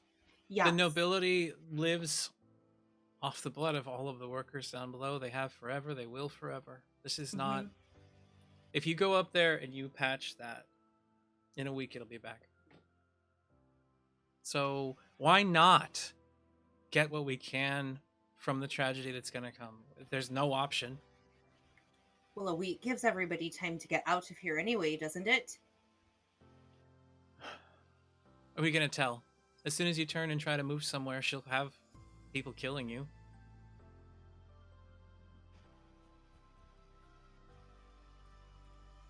Well, there's no such thing as hopeless, and we're gonna figure this out. And who is she? The LaRoque Elspeth lady? LaRoque, yes. I don't care about her. I care about my family, and I care about my friends, and I care about Coral's family, and Coral's friends, and everyone else. Yeah. So, you're going to get the fudge out of our way, or... Give me a charming roll, Coral and Luca. Oh, I'm not charming, thank goodness. There we go. 15. Oh, two But we're 15s at the adorable. same time. Like our eyes get sparkly chibi and like the, Yeah, because it's really, I mean, yeah, what Coral kind of wanted to say at the end of that is just like, well, yeah, they're going to take care of your mom. She is probably going to make it out. But what is she going to say when you're not here? You see like a tear form in her eyes, and she just goes, just get out of here. Go do what you're gonna do. And you see her like take a drag off the cigarette again, and she just walks over the door and goes, I didn't see you. And she closes it. That's so depressing. Let's go. Two of you rush across the distance, heading back towards the platform. As you look at it, Luca, give me a brains roll. Coral, you can make an aware roll. Oh. 14. All right. 14 with Coral, 10 with Luca. So, Luca, looking at the pillar, you can see the cracks have extended. You see a section of the plating drop at that moment, falling into the city down below. You see a series of buildings just crushed underneath of it, and dust flying everywhere, screams coming from the city streets, and alarms start going off. We have to hurry. Luca,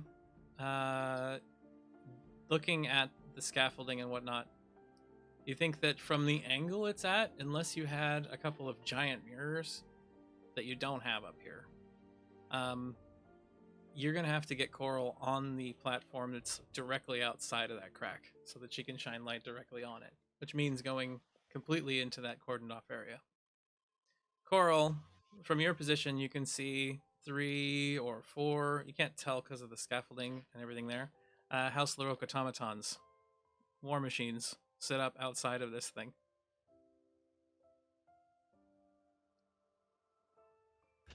We get past that. How many? 3 or 4. Would I possibly be able to use my elemental output on my PDO to cause like a chain lightning effect? You could try. So we'll do that as soon as you get to that point. So you start moving over in the direction of the scaffolding. Luzin and Pumpkin, you have gone beyond Pumpkin's recharge station, and as you're walking past these banks of stations, you see that they're peppered with bullet holes and damage. It seems like they have disabled the automaton's the recharging area. Kind of check all of them over and crap. Why would they do The that? you know, Luzin, that the nobility are likely trying to make sure that any fail-safes, things that would help start repairing damage that happens while the station is down, in the case of the automatons out here, have been taken out on purpose. Well, they're getting rid of all the fail-safes. Because, you know, you guys automatically fix things that are broken, right? Are you supposed to? Well, yeah, that's what they do. That's what I do. Yeah. We fix stuff. Okay. So, the nobility guys that are hanging around, they're trying to... They basically stop the robots from fixing things. And all we've got left is you. You're the only automaton left who can fix this. Alright, first of all, my name is Pumpkin. I know, Pumpkin.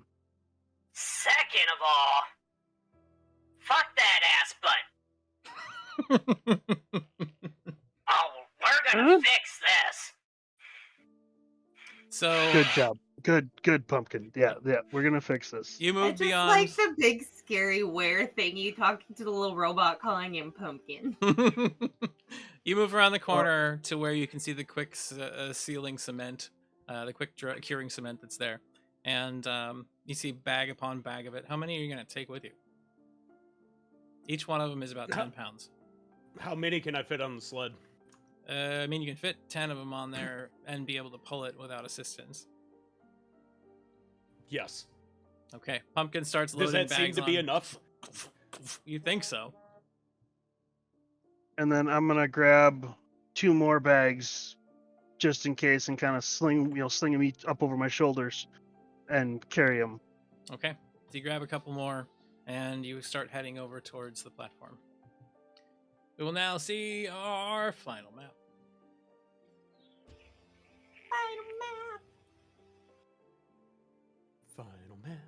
Final map.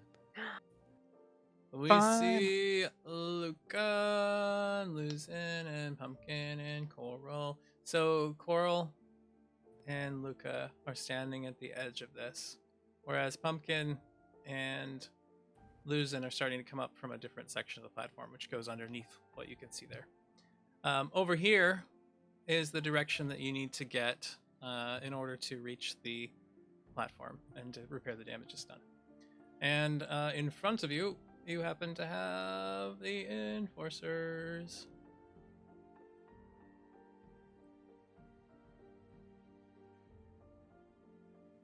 Machines made for nothing more than combat and war. They're bristling with weapons and blades and heavy armor. Very dangerous, especially for a bunch of young individuals without combat experience or training. So you see them there, and they are far enough apart that in order to chain the shot for the lightning, Luca, you will have to evoke chaos. I figured I'd need to do that. One application would do a string between them all, but it wouldn't do as much damage as 2 applications would do. I will do 2. I would really, my goal here being to disable them all in one fell swoop. Okay, just so you're aware, doing this will obviously gain their attention. They have not quite yet noticed you. If they don't die, they will then see you as a threat. Coral, hide. Hi. No, hide. Oh.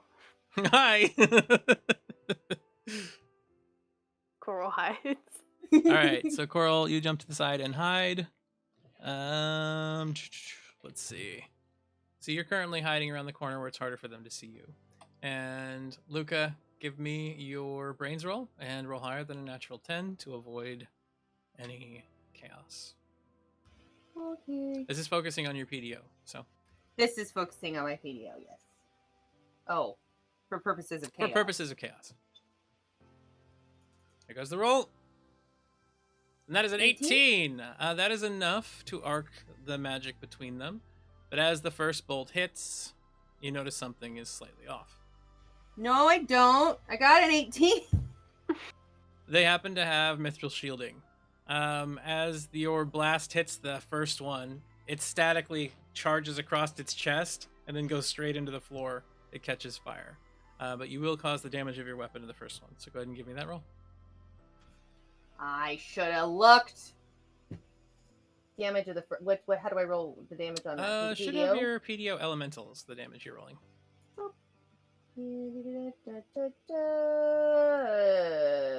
Just says, is it the range? No, it's the 2 dice that just cause damage. Okay, hold there on, you go. the damage. Okay, gotcha. 3. Actually, it should be more than that. Hold on 1 second. There should be a modifier on there. I don't know. +3. So total was 6 points of damage. This thing just, and you see like little sparks go off, a little tiny circle of molten metal in that one spot that fades. It doesn't seem to have done that much to it. Luca tries not to cry. They turn. Intruder. And you see them all like lights up on their eyes as they start marching in your direction. Everybody, now give me an initiative roll, please. Oi. Boy, indeed. Where's that on the sheet again? It's a star. The star on the left. Oh, the that big one. Yeah. All right, we got an 8 from Luzin. We've got a 15 from Luca. We've got a 17 from Coral. And for Pumpkin, we've got an 8. These enemies go on 1, 2, 3. All right. So the first one up is actually Coral. That blast goes off. You see them all, like, all red lights kind of streaming over and spotlighting Luca. You know that she's about to get attacked by these. Coral, what do you do? So that, like, red light itself is kind of, like, the way they are sensing some type of life form in front of them, right? Appears to be. Okay. I would like to try to make that sensor go away. Like, make those lights go away. Okay. Give me, this would be 1 application of chaos. Give me a magical roll. Get higher than a natural 5. Okay. You're gonna knock their lights out. Please. Okay. Cool. So you did get higher than a natural 5. 1, 2, 3. This isn't targeting them directly, so I will say that it's going to give them a negative right now to the next action they take. But you see them just kind of sweep their eyes for a second, searching, and then the beams keep coming back. It's hard for you to keep grabbing them out of the air. So you are going to make it harder for them. They have what are called 2 distractions to their next round. If you keep doing this every round, you can keep that on them, but it's not going to blind them entirely. Coral's turn is over. If you'd like, you could still move back behind the pillar that you were hiding behind before, or the section of the staircase. Yeah, I'm gonna move on back and keep hiding.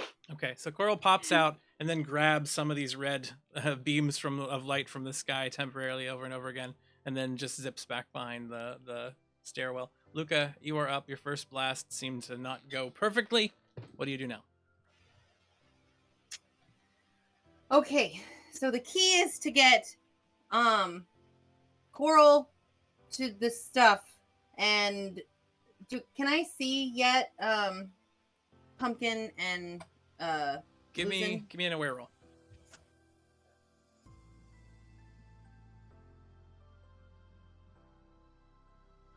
Yes, from your position, you hear the dragging noise, and you hear Pumpkin's like a spring step, and the sound of a sled that's carrying the cement down below. You can see the very top of Luzin's spiky hair, off and over the ledge to your right. Okay, and am I familiar with these kinds of robots? I mean, I'm a tinker, an engineer. Have I read like a Chilton's manual on these things? Give me a or brains something? roll. We'll see how much you know about them.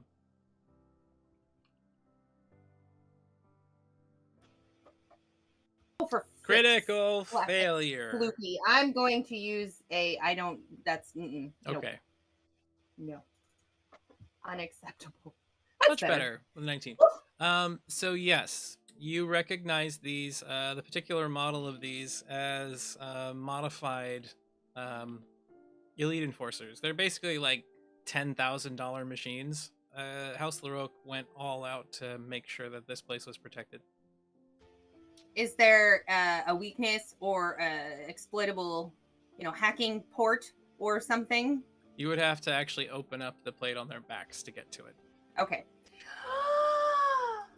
If I were to use chaos on my PDO again using my spider, my grabby spider, could I use my grabby spider to grab open said port and try to just the crap out of the inside of it? 2 applications of chaos targeting your PDO, and you might be able to do this. You are running low on overload. Right, because I'm like a baby. You will take a wound from this as you're draining a bunch of energy, or using a bunch of energy that's starting to burn through your skin. Okay. Give me a brains roll. Sorry about all of the. I don't know if I'm gonna do it. Hold on. Okay. Sorry about all of that. This is intense. I don't know what I'm gonna do. Are these things fast or slow? They're slower than people. They're not super fast. Okay. I think I'm gonna look at Coral and I'm gonna point to like the pillar, and then I'm gonna do that really stupid thing that I always hate when characters do in movies and stuff, and go, "Hey, you over here!" and then start running the other direction to try to get all the attention of all the bad guys. So you're trying to take the attention away. Coral, And as she stay out of points range. over towards the scaffolding, from where you're at, you've got this minor bridge here that you could cross. It's full of automatons. Or there is a pipe that goes between this bridge and the next one. And there's a 15-story drop on either side.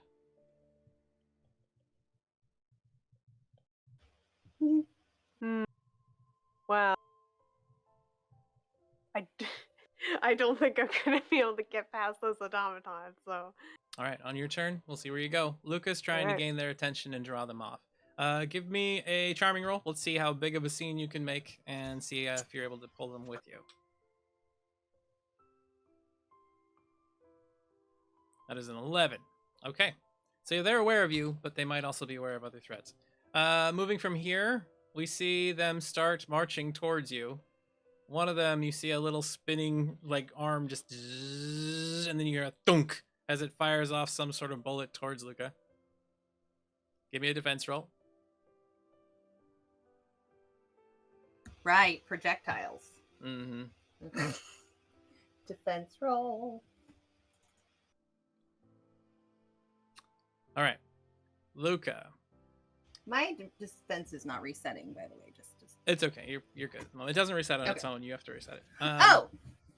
So Luca, do you twist trying to protect yourself while running, and your PDO clips the bullet, causing it to go into another target?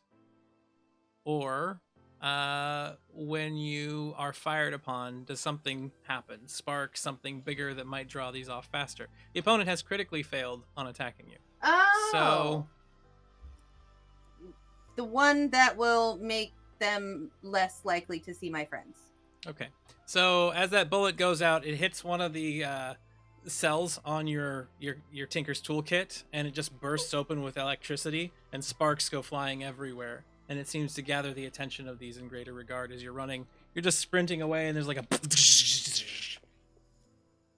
And at that point, you have Scout there just barking over your shoulder constantly, trying to run at the threats that are making its friend scared. No, come on. I'm going to scoop you the football. Luzin, it's your turn. You hear the sounds of automatons, war machines. You can hear gunfire going off. You hear Luca screaming and lightning. You can't see what's happening at the moment, but you know the kids are in trouble. All right, so I'd like to kind of move forward and kind of peer around the corner and see what I can see there, because it looks like, yeah, right there. You look over to the side and you see two heavy automatons, full-on war machines, bristling with weaponry and armor. They're bearing the House Laroque seal. House Laroque. Automatons. Great. Now, one question about this Quicksman. Is it like a... Do we still have to mix this with like water? No, it's inside of containers that just spray out from a hose that is attached to them, and then it acts like a little bit of a foam, and then it has to harden. Okay. I set one of the... Cause I'm trying to think if I could use one of them as like a makeshift trap, if you will. Something to kind of maybe slow them down or clog them up. It doesn't set until it has basically UV light hitting it. Yeah, that's right. All right. Well, then I'm going to set my 2 bags down kind of out of the way. And how much movement do I have? You've already used 5. You have 2 left. I have 2 left. Okay. How would that get me into range of one of the automatons so I can make a swing with my bat? That'll get you to here. I would allow you, if you decide to just rush straight in, get a running swing at the same time. Okay, I'd like to try that on that automaton that's furthest back. Yep, that one. All right, so Luzin just drops the cement, grabs his bat, and just sprints up the stairwell, skids around the corner, and then rushes in and just swings at this thing. Give me your attack roll.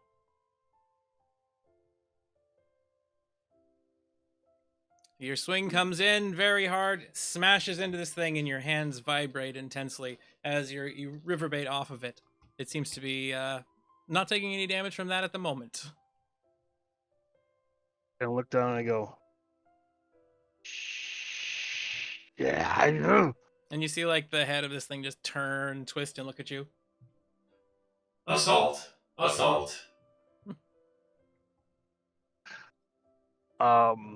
Pumpkin. right, now I've got... It's Pumpkin's turn. Pumpkin, Lucian ran up there as quickly as he could. You start hearing violent sounds, and you're still pulling that cart full of the quick cement. I am going to pull that as far as I can. All right, you can pull it up to the top of the stairwell here. Just... Do you say anything? Seeing what is going on, the concoctions that I can make on the inside. Mm-hmm.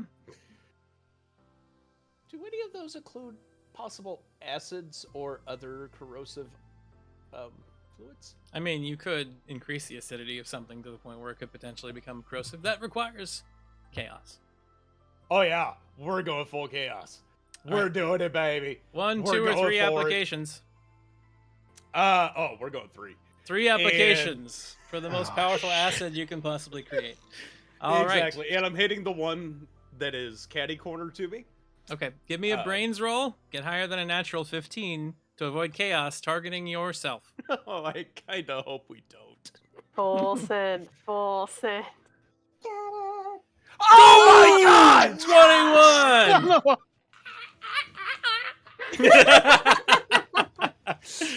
All right, Pumpkin, you do cause some damage to yourself with using so much magic. So your systems start frying and sparking a little bit. We see oil coming out of the edges of your rivets, and then there's a sting, and then the patch pops open, and you see like a steaming cup of something that is just boiling over, and the very cup it's sitting in is starting to melt.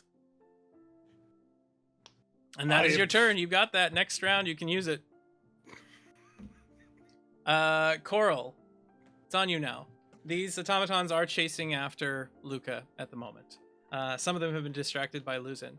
You are currently in a position where nobody sees you. If you can make it across those vents, you will be completely unseen and make your way to the scaffolding. If you decide to stay, you might have to fight or help your allies. What do you do? Yeah, I think I'm going to, like, at the very least, if I go through these vents, I can at least be on the other side and just, like, cut them off from the back if I do have to jump in and fight, so I think that's what I'm going to do. Okay. So you move over to the vents, you step near the edge, and as you take that first step and your legs go over the guardrail, you just see open air kind of blowing up at you. The city lights far, far below. And the first foot down, there's a creak noise. Now, you do weigh a bit, but you are relatively small. So a couple of steps out, you can feel the vents like bending slightly under your feet. As long as you don't have to jump or anything like that, you think it'll hold. You think. So if you would, give me an agile roll to start making your way forward. I want to forward this with this. Your character, if you hug the ground, you can move slower and it'll be less difficult to cross. If you stand up and run, it'll be a lot faster, but a lot more hard to cross. And you will get 2 chances. If you fail the first one, you'll start to slip and fall. If you fail the second one, you will fall.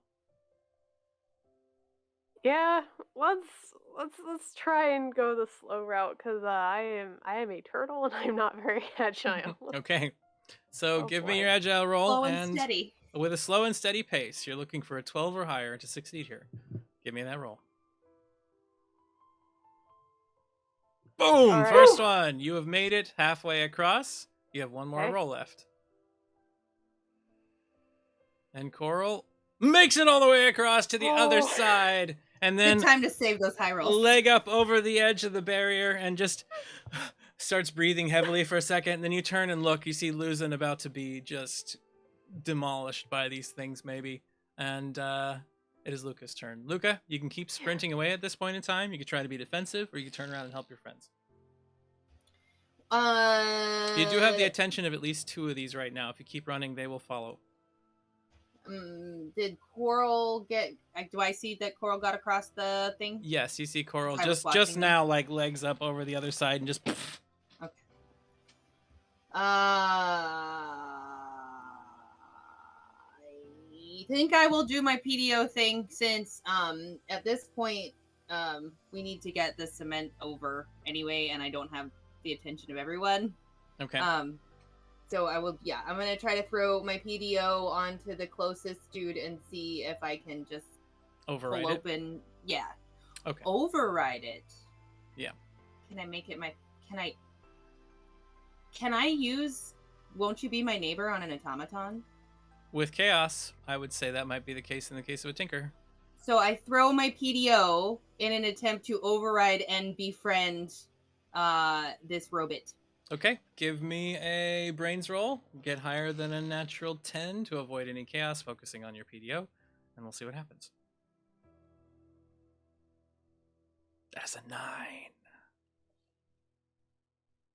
You're muted. What was that? I'm not muted. I forgot to put shush to talk. So I'm being extremely compassionate because I'm trying to save my friends and distract them and get help and all this stuff. So I would like to re-roll that using my compassion. Your virtue. All Go for it. right. All right, let's try that again. That's not high enough. Fuck you! Okay, I have one more ace. Okay, here I we go. wanted the automaton furnace to the whole fight. Oh my god. All right, well, it's not happening. Wasn't meant to be. All right. It was not. Hang on. I have those inspiration aces to hand out from earlier. You do for the scene that you chose. Everybody can gain it for this scene. So everybody gains an ace because of what Luzin knew before. Okay. All right. Here we go. I don't want to roll. I'm scared. 17 is enough. Yes. So that was the friendship ace right there, and friendship magic. We see Luca grab a hold of her PDO, which looks like a giant wrench with multiple little edges and angles on it. And as she twists and launches it towards this thing, you see it start to just unfold into these large metallic legs and into a little like a screwdriver head and whatnot. As it lands on top of this automaton, it immediately scratches around the back, and you see the nose undrills the back panel, and then the head of this thing sticks inside like a giant metallic tick. Sorry for the visual. Anyway, the lights go from red to blue. Hello, friend. How can I help you? Save our other friends! And I point at the mean automaton that are trying to hurt my buddies. I will help you and your friends. Yay! And it turns around and then makes a shot at the one that's over there in front of Luzin, trying to take it down. It is misses. No, it has a plus. Okay, it hits because of your bonuses to it. And it causes 10 points of damage. You see this thing like stumble, and part of its plating shatters off. Luzin, it now has softer bits exposed to you. And that was Luca's turn. It is now these creatures. One stomps forward and seeing the automaton threat in front of it, just swings in a bladed arm. The two of them clash like titans on the edge, and yours grabs a hold of its arm and just, and you see a snap as it rips the arm off of the other one in front of it and tosses it aside. You will not touch my friends. And the other one turns, sees Luzin under attack, and immediately comes over. It swings a large bladed arm at you, Luzin. Give me your defense roll. I got a defense roll. 18. You're able to block it with the bat, and you see like little spinning blades just like millimeters away from your face as you push this back away from you. The last one stumbles forward a couple of steps and has lost one of its actions, so it's only able to move up to you rather than attack. Luzin, your turn. You need to make a path so that Pumpkin can get past with that pallet. That's what you know you need to do as soon as possible. And I'm holding You're that holding bladed one with the arm bat, at bay. and then the other one is starting to come in from your right. Okay. These things look heavy, but not so heavy maybe you couldn't push them aside in some way, and you are on a platform over a 150-foot drop. All right. Let's see. What am I? Hang on. All right. I'm going to kind of yell out, kids, don't be afraid. And then I'm going to shift form. You turn into your massive rampaging beast mode. And let's see, I got to do one more overload, right? Yes. Or add one to it. Yep. Okay. Yep. And then I'm going to basically try to pick up and shift my arms and such so that way I can grab the one that I'm trying to, or that's trying to get at me with the bladed arm. I'm going to try to pick it up and throw him over the edge. All right, so you try to grab a hold of the one with the bladed arm and throw him over the edge. If you wish to invoke chaos as well, you might be able to pick them both up. You know what? Let's do it.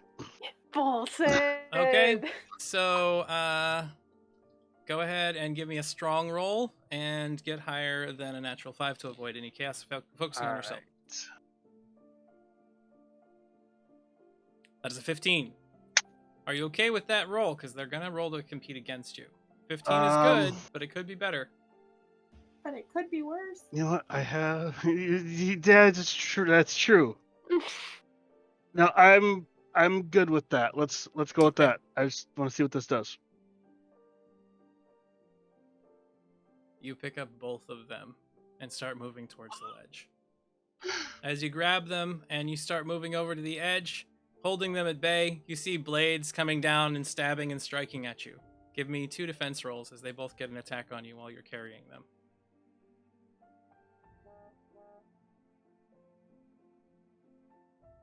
You were struck by both of these. Oh, poops. But I have, extended hit points in this form, so You do.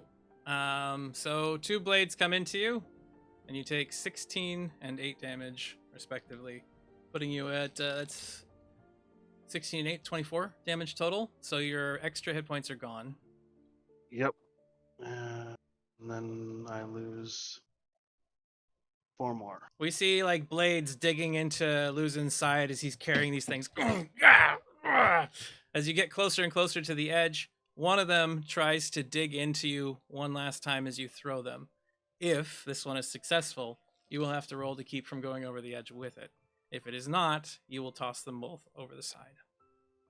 All right. Your strong roll versus this opponent. Okay. The opponent gets 22.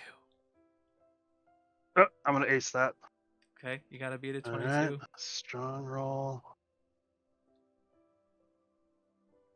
That's a 15. 15. One more, please. Okay. Come on. That means you need to roll an 18 or higher to succeed here. And that, same thing, 11. I have one more ace. Last ace. Last one. Last ace, last roll. What about your virtue? 7. You do have a virtue. I do have justice. Be very unjust. Okay, yeah, because I'm gonna. Well, but this is to. I'm doing this to save an entire population. It's true. I mean, yes, I'm in this beast form. Yes, I'm struggling to throw these automatons over the edge, but I'm doing it to save an entire city. Okay. I will take that as your virtue. Give me another roll. All right. 5. I will give you an option. If you would like to spend sorrow, I'll use those as aces right now. Let's see, where am I at with my sorrow? Technically, I've shifted twice now, so I'm at You're 8. 8. You have 2 more before you lose yourself. I'm gonna use. I'd like to use at least one sorrow, so I'm gonna put myself to 9. Okay. And all right, one more roll here. Okay, go for it.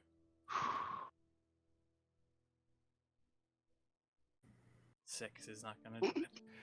I hate this so much. I keep thinking to myself, seeing what is happening, Pumpkin looks up, notices that that he's about to go over like that, and realizes that Pumpkin's completely out of control of the situation. Mm-hmm. So, with temperance,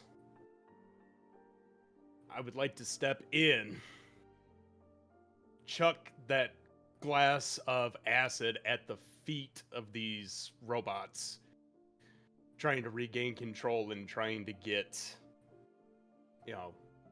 this did not happen the way that it's panning out. Give me a... We see Luzin, blades in him, cutting, carving, and twisting, grabbing a hold of his shoulders as he goes to toss these over the side. And you see him starting to slip with them as it's pulling. You see one of his back legs lift. Give me a brains roll to attempt to launch this acid in a way that'll give Luzin some sort of upper hand. Oh, I'm gonna ace that. 4. We're acing it. Here we go. All right, doing it. 12. Why am I at -1? High or low, Pumpkin? High. You're -1 because of your wounds. Oh, that's right. You say high? I say ace. You say and ace. It's my last one. Okay.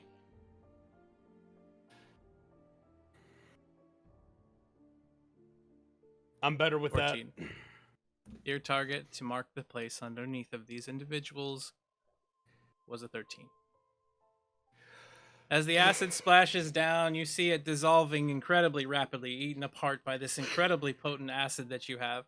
And suddenly, where they had been like clawing at and trying to pull Luzin with them, the floor just disappears and they begin dropping. This does cause Luzin, unfortunately, to take some additional damage. 11 points of it to be exact, which would You'll give you live. 1, 2, 3 wounds. There's a terrible tearing sensation as you see like a divot that's going to turn into a lifetime scar on your chest for sure, Luzin. But the machines drop the distance below and disappear into the night. Scars are better than dead. Mm-hmm. Pumpkin, it is your turn. You have rushed forward. You have launched your acid potion. There's one other there. You've got the sled with you. Do you just keep rushing with the sled, or are you going to try to assist with the last automaton? No. Rush. All right. You grab the sled and you run up, finding yourself next to Coral at this point in time. Coral, it is your turn. You see Pumpkin there with you with these bags of this substance on top of a cart that has a foam spraying nozzle. Do you just rush with him up onto the scaffolding? Yeah, we're gonna try to get this patched together as fast as we can. Right.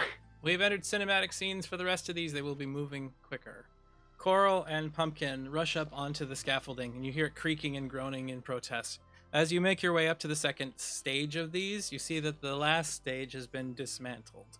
So it needs to be put back together, or you need to be within reach. Now, Pumpkin, you can use this hose to spray the chemical substance on there from here. If you got closer somehow, it would be easier. What are you doing? Pumpkin has a spring to his step. It does. Pumpkin, if you deattach the springs and set them lower on your hydraulics, it will make you taller but more wobbly. Yes. Okay. So Pumpkin turns around and looks down at his hips and just goes eek, eek, and unscrews the two sides, extends himself up to his full height that he can, and then reattaches the screws at that position, and then bounces a little bit more. He's given another 2 feet of distance, and if you sit on his shoulders, Coral, you can potentially reach this stuff with what you need. Okay. Let's do it. So Coral climbs up on his back, and Pumpkin, you reach down and grab the hose for this stuff and hand it over. As you grab a hold of the hose and the end of it, getting ready to start spraying this stuff up, we move back to where we can see Luca. Luca, Scout is like barking like mad. Your friend robot seems to be fighting pretty well, but you don't know how it's going to go. What do we see you do?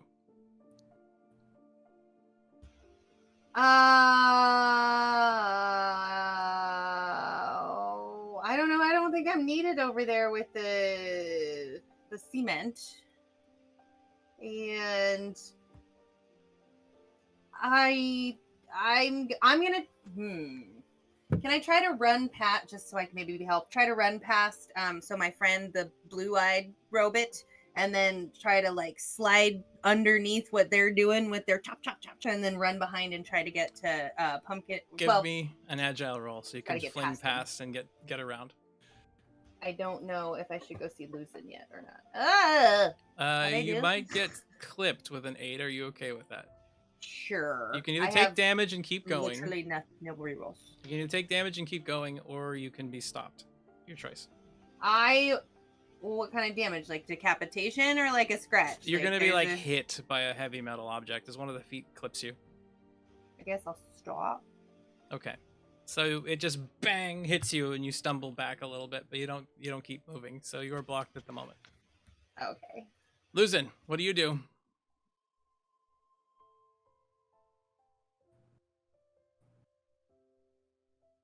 Yes, it's you, Korran.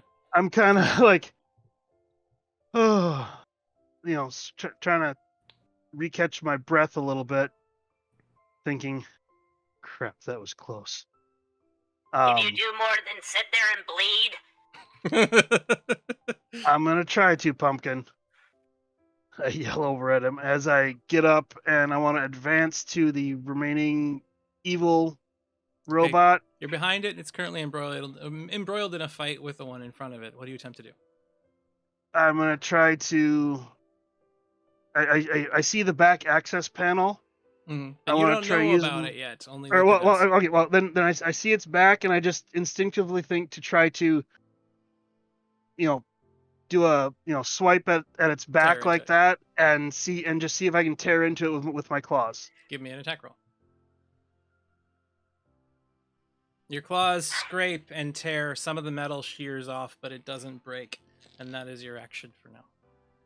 The automatons continue their embroiled fight. One of them missing an arm, the other one slamming into each other, but they're just kind of metal sparks flying everywhere. Nothing seems to happen. We now move back to Coral. Coral, you have this agent in hand. What do you do? Well, gonna start patching up this pillar. All right, give me a brains roll and an agile roll, both. Brains because you need to see where you need to aim, and agile because as you spray it, the pressure starts to make you lean backwards, and with Pumpkin being a bit wobbly, that's potentially a problem. Oh, Can I assist? no. You can. So Okay. with your brains roll, you do know where to aim this, and you point it up, and we see Coral go and start like flinging backwards. Pumpkin, what do you do Fire to hose. stop this? Yeah, fire hose style. So, actually, I'm gonna try to use my springs as compensation. All right, so you lean And at 1 least- foot back and try to stomp and compensate. Give me a strong or a tough roll, your choice, as you attempt Strong. to hold Coral in place. Hey! So Pumpkin's leg Ooh. comes back and slams down onto the deck, and you see splinters of wood from this just scrape up as you start blasting, and then you're leaning at a weird angle, and he's getting closer and closer to the edge, but it stops, and you start spraying. This stuff starts coating the entire wall area. Give me one more roll to finish this with an agile roll. Okay. Get it. And can I Oh, assist? come on. Critical failure. Do you have a reroll? Your virtue? You do have a I virtue. mean- What's your virtue? My virtue is wisdom, so You would be wise to not let us all die. No. That's not what Yeah, how you do I mean- wisdom. It's about the way you take an action. So if you're doing something in a wise way, I would argue that like ramshackle twisting on top of a robot that's like a springy, it might not be the wisest decision, but I mean, if you can come up with something. You had to use wisdom to get the right places and stuff. Right? You have to be very thoughtful about your approach to how you're spraying all of this in, especially given that you are in a precarious position.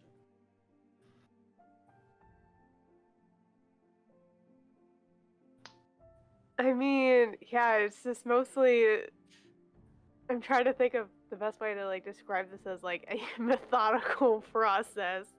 That is using my better judgment to patch up this crack. But I mean, the way to get there, I don't know. I don't think there's a way you can use wisdom Yeah. right here, unfortunately. So with the Oh critical wait, but you have failure- the. Did you use the ace that Luzin gave us that Korran had for the Oh. original thing? Because we. You have an inspiration ace, yes. I didn't. You can use that. Okay. So just go ahead and roll one more time. Oh well, it didn't mark. It's fine. It's okay. Agile one more time. And 10. Cora will need assistance again, Pumpkin. What do you do to try to brace you? Use your strong and tough again? You're going to do something different. Pumpkin's going to do something a little bit different and more towards their strengths, which is, again, using the springs. They will try to compensate for the backlash from the cement coming through and basically act as a recoil Okay. absorber. So using for- your brains for this one. for Coral. No, my agile. You're agile. Okay, you can use that. Go for it. All right, Pumpkin tries to assist and keep you balanced and is able to do so. And now you have it coated. Now what you need is the power to light up this entire pillar. Coral, All right. you are currently at 3 overload, so you will have to go up to 5, which will cause you some injuries. And you will be rolling chaos to try to reach this thing. 2 might do it with a high enough roll. 3 will definitely do it, but requires a 15 or higher to succeed. We His can brains, bump that right? down if Pumpkin sacrifices some of his battery. Oh, we have a whole automaton over here. It's too far away. Ugh, And still embroiled in Pumpkin- combat. fair. Pumpkin would like to brew a nice cup of tea. Okay. Uh, Sting. And with that cup of tea, because I'm stretching on this one, but I'm gonna stretch. That cup of tea could work as a medical kit to help Coral out in what they are doing. So you're trying to help them reduce the overload that they have. So it's exactly not... Okay. In this case, because it's so fast, give me a magical roll. Get higher than a natural 5 to avoid chaos yourself.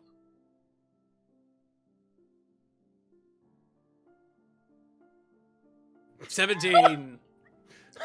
Whew. All right. So as you're getting ready to do this, you like have little light sparks coming off of your hands. Coral, Pumpkin just goes ding. How do you give this to? Coral. Here, have a nice cup of tea before you have to start doing stuff. It'll help to calm your nerves. I promise. Please. Okay, this doesn't seem like the time, but okay. Just a nice cup of tea. That tastes exactly like really rotten gym socks. Mm-hmm. Great, cool. You try to give me a tough roll, please, Coral, as you drink this. Oh no, I'm not very tough. You will be vomiting later, but for now, you're okay. Swallow it down. As you swallow this, you do feel a bit of energy come into you, and the shadows and the light around you swirl a bit more. So this, again, will just require a 10 or higher on a magical roll to succeed and to seal this stone. Otherwise, there's chaos, and it's focused on you. That is a 15. Okay. And as her hand comes up, you see light just drawn in from the surroundings, and suddenly there's a brilliant flash, and then this almost purple light just kind of shines on the pillar stone, and you can see the cement immediately changing color and solidifying. The rumbles, the quaking stops for now. Each one of you have successfully, and we'll say that we see the automaton being ripped asunder by the others in the other side, with one damaged, but okay. War automaton there with Luca. Dibs. Dibs. Now standing on this platform, you see everybody come together and stare over the city. For now, this won't collapse, but there is still a lot of corruption here. There is still a lot of reason why maybe this might happen again someday. And Luzin, you realize you can't let that happen. You now have new names on your list. Do you cause all of these youths to join you in your crime-fighting sprees in the future? Well, I'm going to allow myself to shift back into my, normal form. Mm-hmm. And I'm going to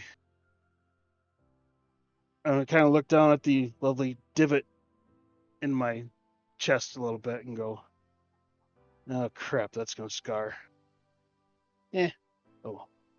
And I look out at the kids and go, okay, guys. All right, you saw what we all did here.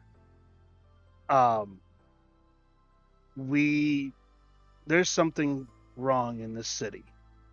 I've been trying my best to fight against it. I'm gonna need some help. Y'all want to help me? I do. I want to help. I want to make things better, and I do. And I have a robot now, a giant I'd like one. to help my friends. And they're down. I kind of look warily at the warbot, going, huh. And then I look over at Coral. Gord. His name is Gordy. Like Gordy. pumpkin, but a gourd. Yeah, Gordy looks over. Yeah. I hear your name is Pumpkin. I have been given the name Gord. Nice to meet you. It's excellent to meet you. Are you going to be a new friend too? I would like that. Will you be my friend? I'll be your friend. And Coral, what do we see from you? I think they hesitate a little bit and say, well, I mean, I think we're already on their list, and they're gonna keep chasing us, kind of no matter what. So, yes.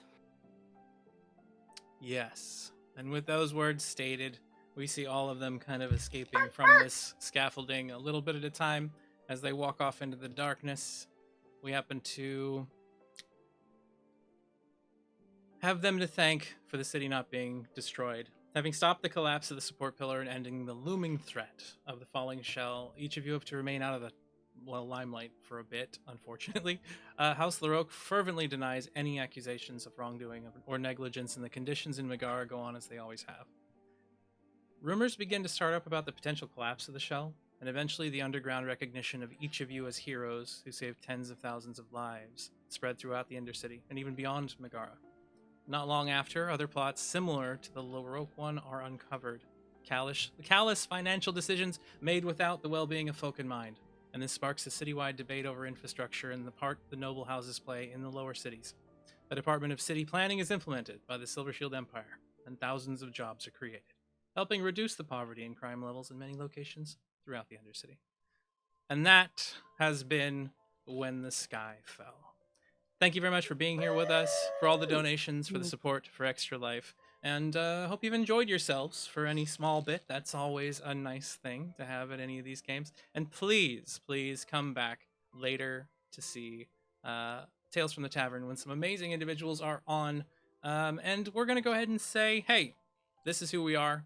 This is where you can find us. And give us a brief, what are your thoughts on today's game? We'll start at random, as I like to do.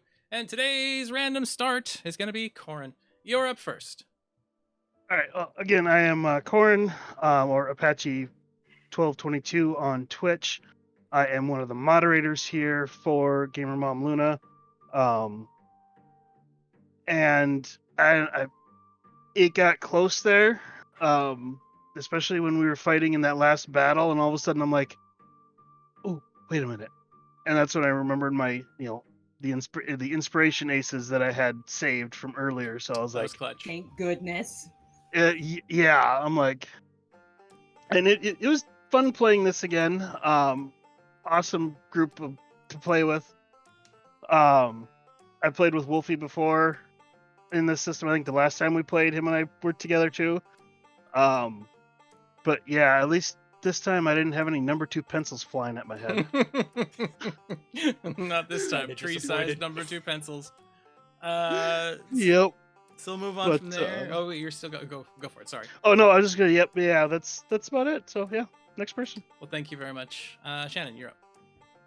I'm Shannon. I am Blitzen Gamer, and I play every Thursday on RF Chaos, our home channel. We play Aether and Steamworks, this game in full running campaigns, and then the occasional one-shot and all that gloriousness. And I always call dibs on a spot in at least one time of every one of Ty's one-shots, and I have to say they're always super fun, and it's always super fun to play with new people and people I know. And Wolf, I think you were on my show at one point, and then getting to meet everybody else. And Korran, I've run into you before, but I don't know where. If it was on Tales or just around the sphere, or maybe it was watching you play Ty's game. But might have been Ty's game when we were back on Shared Experience. That makes sense. It's always a hoot to see everyone and this fabulous community, and my new BFF Coral over here, Sir Haxalot, and that was really fun. And thank you, everybody. And what were we supposed to say about the thing? We won. We did the thing. We made it. Oh my god! Nobody died today. So yay! That was close. This is the first time nobody's died, actually. So congratulations. Yeah. Really? Yeah. Oh my gosh. Woo. That's it. That's me. All right, and Heck, you're up. Hey everybody, it's me, Sir Heckalot.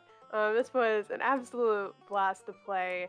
I love learning more D20 systems and just like systems across the board. So adding another to the list is just always an absolute pleasure. I have absolutely loved what I've seen from this community. I'm so glad to finally participate in one of the things because it's, again, you all are fantastic. I love meeting new peeps, so this has been the best. You can find me on all the social medias and just everywhere on the internet at Sir Heckalot. In terms of what I do in the TTRPG space, you can find me on Itch. You can find me on Lost Caravan RPG, Neon Lights Roleplay, The Hype Goblin, and soon to be Nat 20, all on Twitch. So feel free to check us out and see the amazing work that we do. Absolutely. And you've been a pleasure to play with. I appreciate meeting new people as well. And it's great when they're fun and they're entertaining. So thanks for hanging out and being a crazy turtle with us here in this. Wolf, your turn. Hey everybody, I am Wolfsblood 2012 or 2012 Wolfsblood, depending on where you're going to find me at. And I am a moderator here on the Gamer Mom Luna channel and do all of this stuff and the things and absolutely love A&E. This is probably the best system I have really ever played with, mainly because of chaos. And I am disappointed though, because there were no number 2 pencils flying around and poking holes and everything, because that was epic last time. But I do have to say, well, I guess we didn't die this time. I'm really glad, because the last one shot that I was in, Rivet was an amazing character that died in glorious fire to save everyone. Poor Rivet. Poor Rivet. Yeah. R.I.P. F's in Rivet. chat for Rivet. Yeah. Anyways, yes, and I've been the GM of this game, Lot Even Star. You can check me out on RF Chaos on Twitch. Excuse me. Roll for Chaos on Twitter. And Lot Even Star. I am an artist and a game designer and a dad and a husband and all kinds of stuff. And appreciate all of the support. And thanks, Luna, for having me on here again to play some games with some awesome people and for a good cause.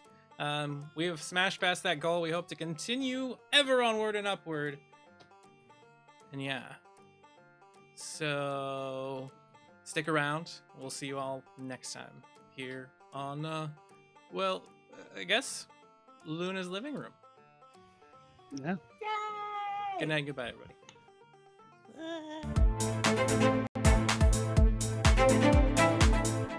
To change kids' health means to fundraise by playing video games or tabletop games for these kids that are like not having the best time of their lives right now. They're having to fight scary diseases, scary illnesses, some of them more rare than others. And we just do everything we can to help fundraise.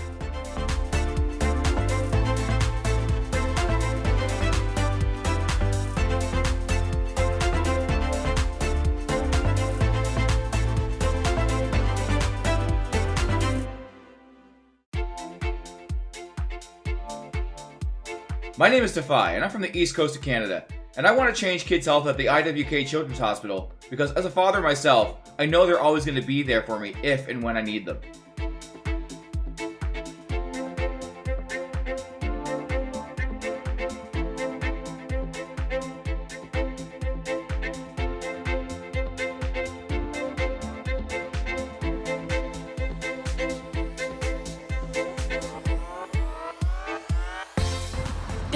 Kids like me enter a CMN hospital every year.